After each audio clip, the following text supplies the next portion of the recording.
Hello all, welcome to Disha Academy. അപ്പോൾ ഇനി ഈ വരാൻ പോകുന്ന SSC MTS എക്സാമുമായിട്ട് റിലേറ്റ് ചെയ്തിട്ട് ഫിസിക്സിൽ ചോദിച്ചിട്ടുള്ള ഇമ്പോർട്ടന്റ് ആയിട്ടുള്ള പ്രീവിയസ് ഇയർ ക്വസ്റ്റ്യൻസ് ആണ് നമ്മൾ ഇന്ന് ഈ ഒരു ക്ലാസ്സിൽ ഡിസ്കസ് ചെയ്യാനായിട്ട് പോകുന്നത്. അപ്പം കഴിഞ്ഞ ക്ലാസ്സിൽ നമ്മൾ പറഞ്ഞ പോലെ തന്നെ അതിന് വേണ്ടിയിട്ട് സ്പെഷ്യൽ ആയിട്ട് ഒരു ടെലഗ്രാം ഗ്രൂപ്പ് സ്റ്റാർട്ട് ചെയ്തിട്ടുണ്ട്. അപ്പൊ ഈ വീഡിയോക്ക് താഴെയായിട്ട് പിൻ ചെയ്തിട്ടുണ്ട്, നിങ്ങൾ കയറി ജോയിൻ ചെയ്യുക. അപ്പൊ അതിൽ ടീച്ചേഴ്സ് കൃത്യമായിട്ട് നിങ്ങൾക്ക് ഇൻസ്ട്രക്ഷൻസ് എല്ലാം തരും. നിങ്ങൾക്ക് എന്തെങ്കിലും സംശയം ഉണ്ടെങ്കിൽ ക്ലിയർ ചെയ്യാം. അത് മാത്രമല്ല അതിൽ സ്കെഡ്യൂൾ ഇടുന്നുണ്ട്. അപ്പൊ അത് കൃത്യമായിട്ട് നിങ്ങൾക്ക് ഫോളോ ചെയ്ത് കഴിഞ്ഞാൽ ഈ ഒരു എക്സാം നമുക്ക് എളുപ്പമായിട്ട് ക്ലിയർ ചെയ്തെടുക്കാനായിട്ട് പറ്റും. അപ്പം അതിൽ ജോയിൻ ചെയ്യാനായിട്ട് നോക്കുക. ഓക്കെ, എന്നിട്ട് അതിൽ ഇടുന്ന ടൈം ടേബിൾ അനുസരിച്ച് കൃത്യമായിട്ട് പോർഷൻസ് കംപ്ലീറ്റ് ചെയ്യാനായിട്ട് ശ്രമിക്കാം. അപ്പൊ എന്തായാലും നമുക്ക് ക്ലാസ് സ്റ്റാർട്ട് ചെയ്യാം. അപ്പൊ നോക്കിയേ, first question, which of the following is an incorrect match? ഈ 4 ഓപ്ഷൻസ് തന്നിട്ടുണ്ട്. ഇതിൽ ഏതാണ് ഇൻകറക്റ്റ് ആയിട്ടുള്ളത്? ആക്ച്വലി ഇത് കൊടുത്തേക്കുന്ന എന്താണ്, ഒരു ഫിസിക്കൽ ക്വാണ്ടിറ്റിയും അതിന്റെ യൂണിറ്റും ആണ് തന്നേക്കുന്നത്. ഇതിൽ ഏതാണ് മിസ്മാച്ച് ആയിട്ടുള്ളതെന്ന് കണ്ടുപിടിക്കണം. ഓക്കെ, ഫസ്റ്റ് ഓപ്ഷൻ നോക്കിയേ, ഫോഴ്സ്. ഫോഴ്സിന്റെ യൂണിറ്റ് എന്ത് തന്നെയാണ്? ന്യൂട്ടൺ. പ്രഷറിന്റെ യൂണിറ്റ് എന്ത് തന്നെയാ? പാസ്കൽ. വർക്കിന്റെ യൂണിറ്റ് എന്താണ്? ജൂൾ. അതേപോലെ തന്നെ വോളിയത്തിന്റെ യൂണിറ്റ് മീറ്റർ ആണോ? മീറ്റർ എന്തിന്റെ യൂണിറ്റ് ആണ്? മീറ്റർ എന്ന് പറയുന്നത് ലെങ്ത്, അല്ലെങ്കിൽ എന്താണ്, ഡിസ്റ്റൻസ്, ഡിസ്പ്ലേസ്മെന്റ്. ഓക്കെ, അപ്പൊ ഇങ്ങനെയൊക്കെയുള്ള ക്വാണ്ടിറ്റീസിന്റെ യൂണിറ്റ് ആണ് എന്തെന്ന് പറയുന്നത്? മീറ്റർ എന്ന് പറയുന്നത്. ഓക്കെ, അപ്പൊ വോളിയത്തിന്റെ യൂണിറ്റ് എന്താണെന്ന് വെച്ച് കഴിഞ്ഞാൽ അത് എന്താണ്? അത് മീറ്റർ ക്യൂബാണ്. ഏരിയയുടെ ചോദിച്ചാലോ, ഏരിയ എന്ന് പറഞ്ഞാൽ ലെങ്ത് ഇൻറ്റു ബ്രെഡ്ത്ത് അല്ലേ, അപ്പൊ അതെന്താണ്? മീറ്റർ സ്ക്വയർ ആണ്. വോളിയം എന്ന് പറഞ്ഞാൽ length into breadth into height ഉണ്ട്. അപ്പൊ അത് 3 മീറ്റർ വരുന്നോണ്ട് മീറ്റർ ക്യൂബ് വരും. ഓക്കെ, അപ്പം ഓർത്തിരിക്കുക, ഫോഴ്സിന്റെ യൂണിറ്റ് എന്താണ്? ന്യൂട്ടൺ ആണ്. ഫോഴ്സിന് മാത്രമല്ല വെയിറ്റ് എന്ന് പറഞ്ഞാൽ എന്താണ്? W=mg. ഓക്കെ, അപ്പം വെയിറ്റിന്റെ യൂണിറ്റും എന്ത് തന്നെയാണ്? ന്യൂട്ടൺ തന്നെയാണ്. ഓക്കെ, പ്രഷറിന്റെ യൂണിറ്റ് ആണ് പാസ്കൽ. പ്രഷറിന്റെ പാസ്കൽ കൂടാണ്ട് ടോർ, അതേപോലെ തന്നെ ATM എന്ന് പറഞ്ഞിട്ട് അറ്റ്മോസ്ഫിയറിക് പ്രഷർ. ഓക്കെ, ഇതൊക്കെ ആരുടെ യൂണിറ്റ് ആണ്? നമ്മുടെ പ്രഷറിന്റെ. അതേപോലെ തന്നെ ബാർ. ഓക്കെ, ഇതെല്ലാം പ്രഷറിന്റെ യൂണിറ്റ് ആണ്. പാസ്കൽ, ടോർ, അതാണ് അറ്റ്മോസ്ഫിയറിക് പ്രഷർ, ബാർ, ഇതൊക്കെ പ്രഷറിന്റെ യൂണിറ്റ് ആണ്. ഓർത്തിരിക്കുക. ഓക്കെ, ജൂൾ വർക്കിന്റെ മാത്രം യൂണിറ്റ് ആണോ? വർക്കിന്റെ മാത്രമല്ല, എനർജി, അതേപോലെ തന്നെ ഹീറ്റ്. ഓക്കെ, എനർജി, ഹീറ്റ് എന്ന് പറയുന്നത് ഒരു ടൈപ്പ് എനർജിയാണ്, ഒരു ഫോം ഓഫ് എനർജിയാണ്. അപ്പം ഹീറ്റ്, എനർജി, വർക്ക് എന്നൊക്കെ ചോദിച്ചു കഴിഞ്ഞാൽ ഇതിന്റെ എല്ലാ യൂണിറ്റ് എന്താണ്? ജൂള് തന്നെയാണ്. ഓക്കെ, ജൂള് SI യൂണിറ്റ് ആണ്. വർക്കിന്റെ CGS സിസ്റ്റത്തിലുള്ള യൂണിറ്റ് എന്താന്ന് ചോദിച്ചു കഴിഞ്ഞാൽ ആൻസർ എന്താണ്? എർഗ് ആണ്. എർഗ്. ഓക്കെ, അപ്പൊ ജൂള്, എർഗ് എന്നൊക്കെ പറയുന്നത് വർക്കിന്റെ, എനർജിയുടെ ഒക്കെ യൂണിറ്റ് ആണെന്ന് ഓർത്തിരിക്കുക. ഒരു ജൂൾ എന്ന് പറയുന്നത് എത്ര എർഗ് ആണെന്ന് അറിയാവോ? 10⁻⁷ എർഗ് ആണ്. ഓക്കെ, ഒരു ജൂൾ എന്ന് പറയുന്നത് 10⁻⁷ എർഗ് ആണ്. അപ്പം ഈ പറഞ്ഞ ഫോഴ്സ്, വെയിറ്റ്, അതേപോലെ തന്നെ എന്താണ്, വർക്ക്, എനർജി, ഹീറ്റ്. ഓക്കെ, അപ്പൊ ഫോഴ്സിന്റെ വെയിറ്റിന്റെ ഒരേ യൂണിറ്റ് ആണ്, വർക്ക്, എനർജി, ഹീറ്റിന്റെ ഒക്കെ ഒരേ യൂണിറ്റ് ആണ്. അപ്പൊ അത് ഓർത്തിരിക്കും. ഓക്കെ, ഇനി ഇതല്ലാണ്ട് റെസിസ്റ്റൻസിന്റെ യൂണിറ്റ് എന്താണ്? റെസിസ്റ്റൻസിന്റെ യൂണിറ്റ് എക്സാമിന് ചോദിച്ചിട്ടുള്ളതാണ്. റെസിസ്റ്റൻസിന്റെ യൂണിറ്റ് എന്താണ്? ഓം. ഓക്കെ, റെസിസ്റ്റൻസിന്റെ നേരെ ഓപ്പോസിറ്റ് കണ്ടക്ടൻസിന്റെ യൂണിറ്റ് എന്താണ്? സീമൻ ആണ് എന്തെന്ന് പറയുന്നത്? കണ്ടക്ടൻസിന്റെ യൂണിറ്റ് എന്ന് പറയുന്നത്. ഓക്കെ, അതേപോലെ തന്നെ ചാർജിന്റെ യൂണിറ്റ് എന്താണ്? ചാർജിന്റെ യൂണിറ്റ് എന്താ? കൂളോം. ഓക്കെ, കൂളം എന്ന് പറയുന്നത് ചാർജിന്റെ യൂണിറ്റ് ആണ്. കറണ്ടിന്റെ യൂണിറ്റ് എന്താണ്? ആംപിയർ. കറണ്ടിന്റെ യൂണിറ്റ് ആംപിയർ. അതേപോലെ തന്നെ നിങ്ങൾക്ക് അറിയാം, നമ്മുടെ ഫിസിക്സിൽ മെയിൻ ആയിട്ട് 7 ഫണ്ടമെന്റൽ ക്വാണ്ടിറ്റീസ് ആണ് ഉള്ളത്. അതിന്റെയൊക്കെ യൂണിറ്റ് എന്താണ്? മാസിന്റെ യൂണിറ്റ് എന്താ? കിലോഗ്രാം. ഓക്കെ, ലെങ്തിന്റെ യൂണിറ്റ് എന്താണ്? നമ്മൾ നേരത്തെ പറഞ്ഞു, മീറ്റർ ആണ് എന്തെന്ന് പറയുന്നത്? ലെങ്തിന്റെ യൂണിറ്റ് എന്ന് പറയുന്നത്. അതുപോലെ തന്നെ temperature, time, current, amount of substance, അതുപോലെ തന്നെ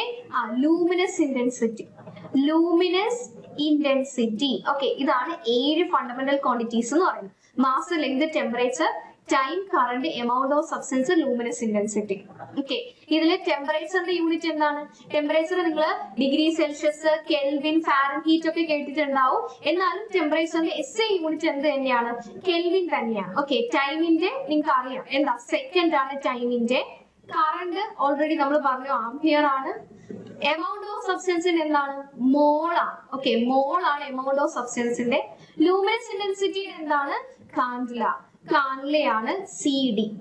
ഓക്കെ, അപ്പൊ മാസ്, ലെങ്ത്, ഈ പറഞ്ഞ ടെമ്പറേച്ചർ, ടൈം ഇതൊക്കെ എന്താണ്? ഫണ്ടമെന്റൽ ക്വാണ്ടിറ്റീസ് ആണ്. മെയിൻ ആയിട്ട് 7 ഫണ്ടമെന്റൽ ക്വാണ്ടിറ്റീസ് ആണ് നമുക്കുള്ളത്. ഓക്കെ, ആ 7 എണ്ണമാണ് നമ്മളിപ്പോ പറഞ്ഞത്, അതിന്റെ യൂണിറ്റ്സ്. ഓക്കെ, അത് കൂടാണ്ട് റെസിസ്റ്റൻസിന്റെ ഓം, കണ്ടക്ടൻസിന്റെ സീമൻ, ചാർജ് എന്താണ്? അത് കൂളോം ആണ്. കൂളോം. ഓക്കെ, അതുപോലെ തന്നെ എന്താണ്? Electric potential. ഇലക്ട്രിക് പൊട്ടൻഷ്യൽ അല്ലെങ്കിൽ പൊട്ടൻഷ്യൽ ഡിഫറൻസ് ഒക്കെ അതിന്റെ യൂണിറ്റ് എന്താണ്? വോൾട്ടേജ് ആണ്. ഓക്കെ, വോൾട്ടേജ് ആണ് ഇലക്ട്രിക് പൊട്ടൻഷ്യലിന്റെ യൂണിറ്റ് എന്ന് പറയുന്നത്. അതുപോലെ magnetic flux density. Magnetic flux density. Okay, ഇതിന്റെ യൂണിറ്റ് എന്താണെന്ന് അറിയാമോ? ഇതിന്റെ യൂണിറ്റ് ആണ് ടെസ്ല. ഓക്കെ, ടെസ്ല എന്തിന്റെ യൂണിറ്റ് ആണ്? മാഗ്നറ്റിക് ഫ്ലക്സ് ഡെൻസിറ്റിയുടെ യൂണിറ്റ് ആണ് എന്തെന്ന് പറയുന്നത്? ടെസ്ല എന്ന് പറയുന്നത്. ഓക്കെ, അപ്പൊ ഈ ഒരു ക്വസ്റ്റ്യനുമായിട്ട് കണക്ട് ചെയ്തിട്ട് പറഞ്ഞിട്ടുള്ള കാര്യങ്ങളെല്ലാം എന്ത് ചെയ്യാ? നിങ്ങൾ നോട്ട് ചെയ്ത് വെക്കാൻ പഠിക്കാം. Okay, next question. The dimension of force. ഫോഴ്സിന്റെ ഡൈമെൻഷൻ എന്താണ്? 4 ഓപ്ഷൻസ് ഉണ്ട്. m0, L³ T0, mL raised to -3t, m0 L T raised to 1, mL T raised to -2. എന്താണ് ഫോഴ്സിന്റെ ഡൈമെൻഷൻ അല്ലെങ്കിൽ ഡൈമെൻഷണൽ ഫോർമുല? ഫോഴ്സിന്റെ ഇക്വേഷൻ എന്താണ്? ഫോഴ്സ് എന്ന് പറയുന്നത് MA, മാസും ആക്സിലറേഷനും ആണ്. ഓക്കെ, നമ്മള് ഡൈമെൻഷണൽ ഫോർമുല റെപ്രസെന്റ് ചെയ്യുന്നത് എങ്ങനെയാണ്? നമ്മൾ ലെറ്റേഴ്സ് ഉപയോഗിച്ചിട്ടാണ് ഡൈമെൻഷണൽ ഫോർമുല റെപ്രസെന്റ് ചെയ്യുന്നത്. ഇപ്പൊ മാസിനെ ആണെങ്കിൽ M വെച്ചിട്ട്, ലെങ്തിനെ ആണെങ്കിൽ L വെച്ചിട്ട്, ടൈം ആണെങ്കിൽ T വെച്ചിട്ട്, ക്യാപിറ്റൽ T ആണ്. അപ്പൊ MLT എല്ലാം ക്യാപിറ്റൽ ലെറ്റേഴ്സ് യൂസ് ചെയ്തിട്ടാണ് നമ്മൾ ക്വാണ്ടിറ്റീസിനെ എല്ലാം റെപ്രസെന്റ് ചെയ്യാനായിട്ട് നോക്കുന്നത്. അപ്പൊ മാസിനെ എന്ത് വെച്ച് റെപ്രസെന്റ് ചെയ്യും? ക്യാപിറ്റൽ M വെച്ചിട്ട്. ആക്സിലറേഷനോ? ആക്സിലറേഷൻ എന്ന് പറഞ്ഞാൽ എന്താണ്? ടൈമിനനുസരിച്ച് വെലോസിറ്റിയിൽ ഉണ്ടാവുന്ന ചേഞ്ചിനെയാണ് എന്തെന്ന് പറയുന്നത്? ആക്സിലറേഷൻ എന്ന് പറയുന്നത്. Change in velocity by time ആണ് എന്തെന്ന് പറയുന്നത്? ആക്സിലറേഷൻ എന്ന് പറയുന്നത്. വെലോസിറ്റി എന്ന് പറഞ്ഞു കഴിഞ്ഞാൽ എന്താ? വെലോസിറ്റി എന്ന് പറഞ്ഞു കഴിഞ്ഞാൽ എന്താണ്? ഡിസ്പ്ലേസ്മെന്റ് ബൈ ടൈം ആണ്. ഓക്കെ, ഡിസ്പ്ലേസ്മെന്റ് ബൈ ടൈം ആണ് എന്തെന്ന് പറയുന്നത്? വെലോസിറ്റി എന്ന് പറയുന്നത്. ഡിസ്പ്ലേസ്മെന്റ് നിങ്ങൾ എന്ത് വെച്ചിട്ട് ഡിനോട്ട് ചെയ്യും? ഡിസ്പ്ലേസ്മെന്റ് നോക്കിയേ, ലെങ്ത്, അതേപോലെ തന്നെ ഡിസ്റ്റൻസ്, ഡിസ്പ്ലേസ്മെന്റ്, ഇങ്ങനെയുള്ള ക്വാണ്ടിറ്റീസിനൊക്കെ L എന്ന് പറയുന്ന ലെറ്റർ വെച്ചിട്ടാണ് നമ്മൾ റെപ്രസെന്റ് ചെയ്യുന്നത്. അപ്പൊ ഡിസ്പ്ലേസ്മെന്റ് ഞാൻ എന്ത് ചെയ്യും? L വെച്ച് റെപ്രസെന്റ് ചെയ്യും. ടൈമിനോ? T. ഓക്കെ, അല്ലെങ്കിൽ LT raised to -1 എന്ന് പറയാം. ആണല്ലോ. വെലോസിറ്റിയുടെ എന്താണ് ഡൈമെൻഷണൽ ഫോർമുല എന്ന് പറയുന്നത്? LT raised to -1 ആണ് എന്തെന്ന് പറയുന്നത്? വെലോസിറ്റിയുടെ ഡൈമെൻഷണൽ ഫോർമുല എന്ന് പറയും.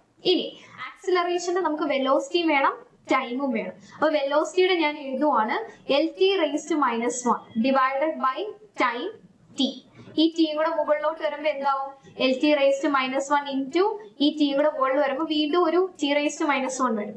ഓക്കെ, അപ്പം LT raised to -2 എന്ന് വരും. ഇത് ആരുടെയാണ്?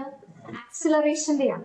ആക്സിലറേഷൻ ഡൈമെൻഷണൽ ഫോർമുലയാണ് LT raised to -2 എന്ന് പറയുന്നത്. ഓക്കെ, അത് വേണം ഇവിടെ കൊടുക്കാൻ. M നമ്മൾ ഓൾറെഡി റെപ്രസെന്റ് ചെയ്തു, മാസ് ആണ്, അത് ക്യാപിറ്റൽ M വെച്ചിട്ടാണ് റെപ്രസെന്റ് ചെയ്യുന്നത്. ആക്സിലറേഷൻ റെപ്രസെന്റ് ചെയ്യുന്നത് എന്ത് വെച്ചിട്ടാ? LT raised to -2. Okay, MLT raised to -2 ആണ് എന്തെന്ന് പറയുന്നത്? ഫോഴ്സിന്റെ ഡൈമെൻഷണൽ ഫോർമുല എന്ന് പറയുന്നത്. ഇതേപോലെ ഏതൊരു ക്വാണ്ടിറ്റിന്റെ ഇക്വേഷൻസ് അറിയാമെങ്കിൽ ഡൈമെൻഷണൽ ഫോർമുല എന്ത് ചെയ്യാം? നമുക്ക് എളുപ്പമായിട്ട് കണ്ടുപിടിക്കാവുന്നതേ ഉള്ളൂ.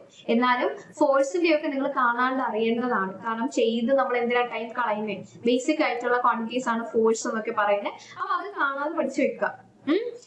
ഓക്കെ, വെലോസിറ്റിയുടെ LT raised to -1, വെലോസിറ്റിയുടെ ആണെങ്കിലും സ്പീഡിന്റെ ആണെങ്കിലും എന്ത് തന്നെയാണ്? LT raised to -1 ആണ്.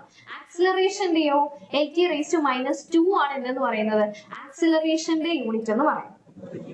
ഓക്കെ, ഫോഴ്സിന്റെ MLT⁻². ഇതേപോലെ നമുക്ക് ഏത് ക്വാണ്ടിറ്റീസിനെ വേണമെങ്കിലും കണ്ടുപിടിക്കാം. വർക്ക് എന്ന് പറഞ്ഞാൽ എന്താണ്? ഫോഴ്സ് ഇൻറ്റു ഡിസ്പ്ലേസ്മെന്റ് ആണ് എന്തെന്ന് പറയുന്നത്? വർക്ക് എന്ന് പറയുന്നത്. ഫോഴ്സിന്റെ എന്താണ്? ഫോഴ്സിന്റെ ഓൾറെഡി നമ്മൾ കണ്ടുപിടിച്ചു, MLT⁻² ആണ്. ഈ എസ് എന്ന് പറയുന്നത് എന്താണ്? ഡിസ്പ്ലേസ്മെന്റ്. ഡിസ്പ്ലേസ്മെന്റ് റെപ്രസെന്റ് ചെയ്യുന്ന എന്ത് വെച്ചിട്ടാ? എല്ല് വെച്ചിട്ടാ. അപ്പൊ ഒരു എല്ലും കൂടെ മൾട്ടിപ്ലൈ ചെയ്യണം. ML²T⁻² ആണ് എന്തെന്ന് പറയുന്നത്? നമ്മുടെ വർക്കിന്റെ ഡയമെൻഷണൽ ഫോർമുല എന്ന് പറയുന്നത്. നമ്മൾ യൂണിറ്റ് എഴുതുന്ന പോലെ തന്നെയാണ് ഇവിടെ നമ്മൾ ഡയമെൻഷണൽ ഫോർമുല എഴുതുന്നത്. ക്ലിയർ ആണല്ലോ? ഇതിപ്പോ യൂണിറ്റ് ആയിട്ടാണെങ്കിൽ മാസ് എന്ത് വന്നേനായിരുന്നു? കിലോഗ്രാം. ലെങ്തോ m², ടൈമോ s²/s². ഓക്കെ, അപ്പം ഇതുപോലെ തന്നെയാണ്. എന്താണ്? ജസ്റ്റ് ലെറ്റേഴ്സ് വെച്ച് റെപ്രസെന്റ് ചെയ്യുന്നതേ ഉള്ളൂ. രണ്ടും എഴുതുന്നതൊക്കെ കണക്ക് തന്നെയാണ്. ഓക്കെ, അപ്പൊ ഇതേപടി എന്താണ് നിങ്ങൾക്ക് ഡയമെൻഷണൽ ഫോർമുലാസ് എഴുതാൻ വേണ്ടിയിട്ട് ക്വാണ്ടിറ്റീസിനെ ചോദിക്കാറുണ്ട്. അപ്പം ഡയമെൻഷണൽ ഫോർമുല അത്യാവശ്യമുള്ള ഇമ്പോർട്ടന്റ് ആയിട്ടുള്ള ക്വാണ്ടിറ്റീസിന്റെ എല്ലാം ഡയമെൻഷണൽ ഫോർമുല അറിഞ്ഞിരിക്കണം. ഓക്കെ, ഡെൻസിറ്റി എന്ന് പറഞ്ഞു കഴിഞ്ഞാൽ എന്താണ്? ഡെൻസിറ്റി എന്ന് പറഞ്ഞാൽ mass by volume. Okay, mass by volume. മാസിന്റെ എന്താണ്? M ആണല്ലോ. വോളിയത്തിന്റെ എന്താണ്? വോളിയം എന്ന് പറഞ്ഞാൽ എന്താണ്? Length into breadth into height അല്ലേ? ലെങ്തിന് L വെച്ച് റെപ്രസെന്റ് ചെയ്യും, ബ്രെഡ്ത്തിന് L വെച്ചിട്ട്, ഹൈറ്റിനും L വെച്ചിട്ട്. അപ്പൊ എന്ത് വരും? L³ വരും. ഓക്കെ, അപ്പം M/L³ ആണ്, അല്ലെങ്കിൽ ML⁻³ എന്ന് നമുക്ക് റെപ്രസെന്റ് ചെയ്യാം. ഓക്കെ, പ്രഷർ എന്ന് പറയുന്നത് എന്താണ്? പ്രഷർ ഫോഴ്സ് ബൈ ഏരിയ ആണ് എന്തെന്ന് പറയുന്നത്? പ്രഷർ. ഓക്കെ, ഫോഴ്സിന്റെ ഓൾറെഡി കണ്ടുപിടിച്ചല്ലോ. എന്താണ്? MLT⁻² ആണ് എന്തെന്ന് പറയുന്നത്? ഫോഴ്സ് ഡിവൈഡഡ് ബൈ ഏരിയ എന്താണ്? L². ഓക്കെ, ഈ L മുകളിൽ വരുമ്പോ എന്താവും? L⁻² ആവും. ഇവിടെ ഒരു 1 ഉണ്ട്, ഇവിടെ L⁻² ഉണ്ട്. ഓക്കെ, അപ്പൊ 1 + -2 എന്താണ്? -1. അപ്പം ML⁻⁻1 T⁻² ആണ് ആരുടെ യൂണിറ്റ് എന്ന് പറയുന്നത്? പ്രഷറിന്റെ യൂണിറ്റ് എന്ന് പറയുന്നത്. ഓക്കെ, ക്ലിയർ ആണോ? അതുപോലെ തന്നെ മൊമെന്റം എന്ന് പറയുന്നത് P വെച്ചിട്ടാണ് റെപ്രസെന്റ് ചെയ്യുന്നത്. ഈക്വൽസ് എന്താണ്? Mass into velocity. Mass MV, mass into velocity. Mass എന്താണ്? മാസ് ക്യാപിറ്റൽ M വെച്ചിട്ടാണ്. വെലോസിറ്റിയുടെ നമ്മൾ ഓൾറെഡി കണ്ടുപിടിച്ചതാണ് LT⁻⁻1. ഓക്കെ, അപ്പൊ മൊമെന്റത്തിന്റെ എന്താണ്? MLT⁻⁻1 ആണ്. ഓക്കെ, MLT⁻⁻1 ആണ് എന്തെന്ന് പറയുന്നത്? മൊമെന്റത്തിന്റെ ഡയമെൻഷണൽ ഫോർമുല എന്ന് പറയുന്നത്. ഓക്കെ, അപ്പൊ ഇങ്ങനെ ഇമ്പോർട്ടന്റ് ആയിട്ടുള്ള ക്വാണ്ടിറ്റീസിന്റെ എല്ലാം ഡയമെൻഷണൽ ഫോർമുല കൃത്യമായിട്ട് പഠിച്ചു വെക്കാനായിട്ട് ശ്രമിക്കുക. Okay, next question. Seismograph is used to measure dash. Okay, seismograph എന്താണ്? മെഷർ ചെയ്യാൻ വേണ്ടിയിട്ടാണ് ഈ ഒരു ഇൻസ്ട്രുമെന്റ് യൂസ് ചെയ്യുന്നത്. എന്ത് മെഷർ ചെയ്യാൻ വേണ്ടിയിട്ടാണ് സിസ്മോഗ്രാഫ്? എന്ത് തന്നെയായിരിക്കും? എർത്ത്-ക്വേക്ക്. ഓക്കെ, ഇമ്പോർട്ടന്റ് ആണ്. സിസ്മോഗ്രാഫ് എന്ന് പറയുന്ന ഇൻസ്ട്രുമെന്റ് യൂസ് ചെയ്യുന്നത് എന്ത് മെഷർ ചെയ്യാൻ വേണ്ടിയിട്ടാണ്? എർത്ത്-ക്വേക്ക് അതിന്റെ ഇന്റൻസിറ്റി കാര്യങ്ങൾ മെഷർ ചെയ്യാൻ വേണ്ടിയിട്ടാണ് സിസ്മോഗ്രാഫ് യൂസ് ചെയ്യുന്നത്. ഓക്കെ, അതേപോലെ തന്നെ rain precipitation. Okay, rain precipitation measure ചെയ്യാൻ വേണ്ടി യൂസ് ചെയ്യുന്നതാണ് ഉഡോമീറ്റർ എന്ന് പറയുന്നത്. ഓക്കെ, ഉഡോമീറ്റർ എന്ന് പറയുന്ന ഇൻസ്ട്രുമെന്റ് യൂസ് ചെയ്തിട്ടാണ് റെയിൻ precipitation മെഷർ ചെയ്യുന്നത്. അതേപോലെ തന്നെ നിങ്ങൾ ഇതുമായിട്ട് റിലേറ്റ് ചെയ്തിട്ട് കുറെ ഇൻസ്ട്രുമെന്റ്സ് ഓർത്തിരിക്കണം. ഓക്കെ, അപ്പൊ ഞാനത് ഓരോന്നായിട്ട് പറയാം. ഒന്ന് ബാരോമീറ്റർ. ഓക്കെ, ബാരോമീറ്റർ എന്തിനു വേണ്ടിയിട്ടാ? അറ്റ്മോസ്ഫിയറിലെ pressure. Okay, atmosphere pressure measure ചെയ്യാൻ വേണ്ടിയിട്ടാണ് എന്ത് യൂസ് ചെയ്യുന്നത്? ബാരോമീറ്റർ യൂസ് ചെയ്യുന്നത്. അതുപോലെ തന്നെ അനിമോമീറ്റർ എന്തിനു വേണ്ടിയിട്ടാണ്? വിൻഡിന്റെ സ്പീഡ് ഒക്കെ മെഷർ ചെയ്യാൻ വേണ്ടിയിട്ടാണ് എന്ത് യൂസ് ചെയ്യുന്നത്? അനിമോമീറ്റർ യൂസ് ചെയ്യുന്നത്. ഓക്കെ, ക്ലിയർ ആണോ? അതേപോലെ തന്നെ സ്പീഡോമീറ്റർ എന്തിനു വേണ്ടിയിട്ടാ? ഇപ്പൊ വെഹിക്കിൾസ്, വാഹനങ്ങളൊക്കെ എത്ര സ്പീഡിലാണ് പോകുന്നത് അത് മെഷർ ചെയ്യാൻ വേണ്ടിയിട്ടാണ്. ആ സ്പീഡ് മെഷർ ചെയ്യാൻ വേണ്ടിയിട്ടാണ് എന്ത് യൂസ് ചെയ്യുന്നത്? സ്പീഡോമീറ്റർ യൂസ് ചെയ്യുന്നത്. ഓക്കെ, അതുപോലെ തന്നെ ഹൈഡ്രോമീറ്ററും ഹൈഗ്രോമീറ്ററും. ഓക്കെ, ഹൈഡ്രോമീറ്ററും ഹൈഗ്രോമീറ്ററും. ഓക്കെ, ഇത് ഹൈഗ്രോമീറ്റർ എന്ത് മെഷർ ചെയ്യാൻ വേണ്ടിയിട്ടാ? ഹ്യൂമിഡിറ്റി മെഷർ ചെയ്യാൻ വേണ്ടിയിട്ട്. ഓക്കെ, അറ്റ്മോസ്ഫിയറിലുള്ള ഹ്യൂമിഡിറ്റി മെഷർ ചെയ്യാൻ വേണ്ടിയിട്ടാണ് എന്തുള്ളത്? ഹൈഗ്രോമീറ്റർ ഉള്ളത്. ഓക്കെ, ഹൈഡ്രോ ആണെങ്കിലോ ലിക്വിഡ്സിന്റെ ഒക്കെ റിലേറ്റീവ് എന്താണ് റിലേറ്റീവ് ഡെൻസിറ്റി മെഷർ ചെയ്യാൻ വേണ്ടിയിട്ട്, ലിക്വിഡ്സിന്റെ ഒക്കെ റിലേറ്റീവ് ഡെൻസിറ്റി മെഷർ ചെയ്യാൻ വേണ്ടിയിട്ടാണ് എന്തുള്ളത്? ഹൈഡ്രോമീറ്റർ യൂസ് ചെയ്യുന്നത്. Okay okay, barometer atmosphere pressure, anemometer വിൻഡിന്റെ സ്പീഡ്, സ്പീഡോമീറ്റർ എന്താണ്? വെഹിക്കിൾസിന്റെ ഒക്കെ സ്പീഡ്. അതുപോലെ ഹൈഡ്രോമീറ്റർ റിലേറ്റീവ് ഡെൻസിറ്റി, ഹൈഗ്രോമീറ്റർ എന്തിനു വേണ്ടിയിട്ടാണ്? ഹ്യൂമിഡിറ്റി മെഷർ ചെയ്യാൻ വേണ്ടിയിട്ടാണ്. ഓക്കെ, അതേപോലെ തന്നെ മാനോമീറ്റർ മാനോമീറ്ററും എന്തിനു വേണ്ടിയിട്ടാണ്? പ്രഷർ മെഷർ ചെയ്യാൻ വേണ്ടിയിട്ടാണ്, മെയിൻലി ലിക്വിഡ്സിന്റെ ഒക്കെ. ഓക്കെ, ഫ്ലൂയിഡ്സിന്റെ ഒക്കെ പ്രഷർ മെഷർ ചെയ്യാൻ വേണ്ടിയിട്ടുള്ള ഇൻസ്ട്രുമെന്റ് ആണ് ഏതെന്ന് പറയുന്നത്? മാനോമീറ്റർ എന്ന് പറയും. ഓക്കെ, അതുപോലെ തന്നെ ലാക്ടോമീറ്റർ ഇത് എന്തിനു വേണ്ടിയിട്ടാണ്? മിൽക്കിന്റെ പ്യൂരിറ്റി. ഓക്കെ, മിൽക്കിന്റെ പ്യൂരിറ്റി, അതിന്റെ ഡെൻസിറ്റി കാര്യങ്ങളൊക്കെ മെഷർ ചെയ്യാൻ വേണ്ടിയിട്ടുള്ളതാണ് ഏതെന്ന് പറയുന്നത്, അല്ലെങ്കിൽ മിൽക്കുമായിട്ട് റിലേറ്റ് ചെയ്തതാണ് ലാക്ടോമീറ്റർ. മിൽക്ക് പ്യൂരിറ്റി ഒക്കെ മെഷർ ചെയ്യാൻ വേണ്ടി യൂസ് ചെയ്യുന്ന ഇൻസ്ട്രുമെന്റ് ആണ് എന്തെന്ന് പറയുന്നത്? ലാക്ടോമീറ്റർ എന്ന് പറയും. ഓക്കെ, വെൻചുറിമീറ്റർ എന്തിനു വേണ്ടിയിട്ടാണ്? വെൻചുറിമീറ്റർ നമ്മുടെ എന്താണ് ലിക്വിഡ്സ് ഒക്കെ അല്ലെങ്കിൽ ഫ്ലൂയിഡിന്റെ flow, okay, rate of flow of എന്താണ് ലിക്വിഡ്സ് അല്ലെങ്കിൽ ഫ്ലൂയിഡ്സ്, ഓക്കെ, അതിന്റെ ഒരു റേറ്റ് മെഷർ ചെയ്യാൻ വേണ്ടിയിട്ടാണ് എന്തുള്ളത്? ഇത്ര സമയത്തിൽ എത്ര എമൗണ്ട് ഫ്ലൂയിഡ് ഫ്ലോ ചെയ്യുന്നു, ആ ഒരു റേറ്റ് മെഷർ ചെയ്യാൻ വേണ്ടിയിട്ട് യൂസ് ചെയ്യുന്ന ഇൻസ്ട്രുമെന്റ് ആണ് ഏതെന്ന് പറയുന്നത്? വെൻചുറിമീറ്റർ എന്ന് പറയും. ഓക്കെ, അപ്പം ഈ ഇൻസ്ട്രുമെന്റ്സ് ഒക്കെ ഈ ഒരു ക്വസ്റ്റ്യനുമായിട്ട് റിലേറ്റ് ചെയ്ത് എന്ത് ചെയ്യുക? ഓർത്തിരിക്കാനായിട്ട് ശ്രമിക്കുക. ഓക്കെ, അപ്പൊ എന്തായാലും സിസ്മോഗ്രാഫ് എന്തിനു വേണ്ടിയിട്ടാണ് യൂസ് ചെയ്യുന്നത്? എർത്ത് കേക്ക് മെഷർ ചെയ്യാൻ വേണ്ടി യൂസ് ചെയ്യുന്നതാണ് എന്തെന്ന് പറയുന്നത്? സിസ്മോഗ്രാഫ് എന്ന് പറയും. Okay, അടുത്ത question. Which of the following claims concerning the magnetic lines of force inside a bar magnet is true? Okay, അപ്പം ബാർ മാഗ്നറ്റിലുള്ള അകത്തുള്ള മാഗ്നറ്റിക് ഫീൽഡ്സ് എങ്ങനെയാണ്? അത് ഈ 4 ഓപ്ഷനിൽ ഏതോ ഒരു ഓപ്ഷൻ ആൻസർ ആണ്. അപ്പം അത് ഏതാണ് കറക്റ്റ് ആയിട്ടുള്ളതെന്നാണ് ചോദിച്ചത്. ഓക്കെ, ഫസ്റ്റ് ഓപ്ഷൻ നോക്കിയേ, ഡു നോട്ട് എക്സിസ്റ്റ് എന്ന് പറഞ്ഞാൽ ബാർ മാഗ്നറ്റിന് ചുറ്റുമായിട്ട് അല്ലെങ്കിൽ അകത്ത് എന്തില്ലാന്ന്? മാഗ്നറ്റിക് ഫീൽഡ് എക്സിസ്റ്റ് ചെയ്യുന്നില്ല. ഓക്കെ, അങ്ങനെ പറയാൻ പറ്റത്തില്ല, എന്തായാലും മാഗ്നറ്റിക് ഫീൽഡ് ഉണ്ട്. ഓക്കെ, അപ്പൊ ഇത് തെറ്റാണ്. From south pole to north pole ആണോ? ബി ഓപ്ഷൻ ആണ് ആൻസർ എന്ന് പറയുന്നത്. Depends on the cross sectional area of the bar magnet അല്ല. From north to pole, north to south പോളും അല്ല. ഓക്കെ, ബാർ മാഗ്നറ്റ് നിങ്ങൾക്ക് എന്താണെന്ന് അറിയാം. എന്താണ് ഈ ഒരു രീതിയിൽ നമുക്ക് കാണാൻ പറ്റുന്നതാണ് ബാർ മാഗ്നറ്റ് എന്ന് പറയുന്നത്. ഓക്കെ, അപ്പൊ മാഗ്നറ്റ് എന്ന് പറയുമ്പോൾ അതിന് 2 പോളുകൾ ഉണ്ടായിരിക്കും. നോർത്ത് പോൾ ഉണ്ട്, സൗത്ത് പോൾ ഉണ്ട്. ഓക്കെ, ഇനി എങ്ങാനും ഞാൻ ഈ ഒരു മാഗ്നറ്റിന് മുറിക്കുവാണെന്ന് വിചാരിക്കുക. അപ്പം ഒരു പീസ് നോർത്തും ഒന്ന് സൗത്തും ആയിട്ട് മാറും? ഒരിക്കലും അല്ല. ഒരു ബാർ മാഗ്നറ്റ് നമ്മൾ കട്ട് ചെയ്ത് കഴിഞ്ഞാൽ അത് പുതിയ 2 മാഗ്നറ്റ് ആവും. ഓക്കെ, ഇവിടെ നോർത്ത് ആണെങ്കിൽ ഇവിടെ സൗത്ത് വരും.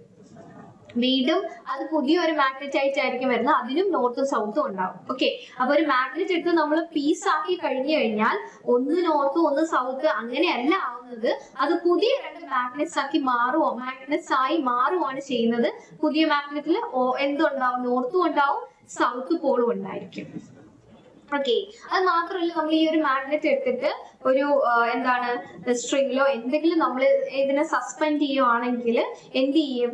ഇത് വന്നിട്ട് എപ്പോഴും അലൈൻ ചെയ്യുന്നത് നമ്മുടെ എർത്തിന്റെ നോർത്ത് സൗത്ത് ഡയറക്ഷനിലായിരിക്കും എന്ത് ചെയ്യുക?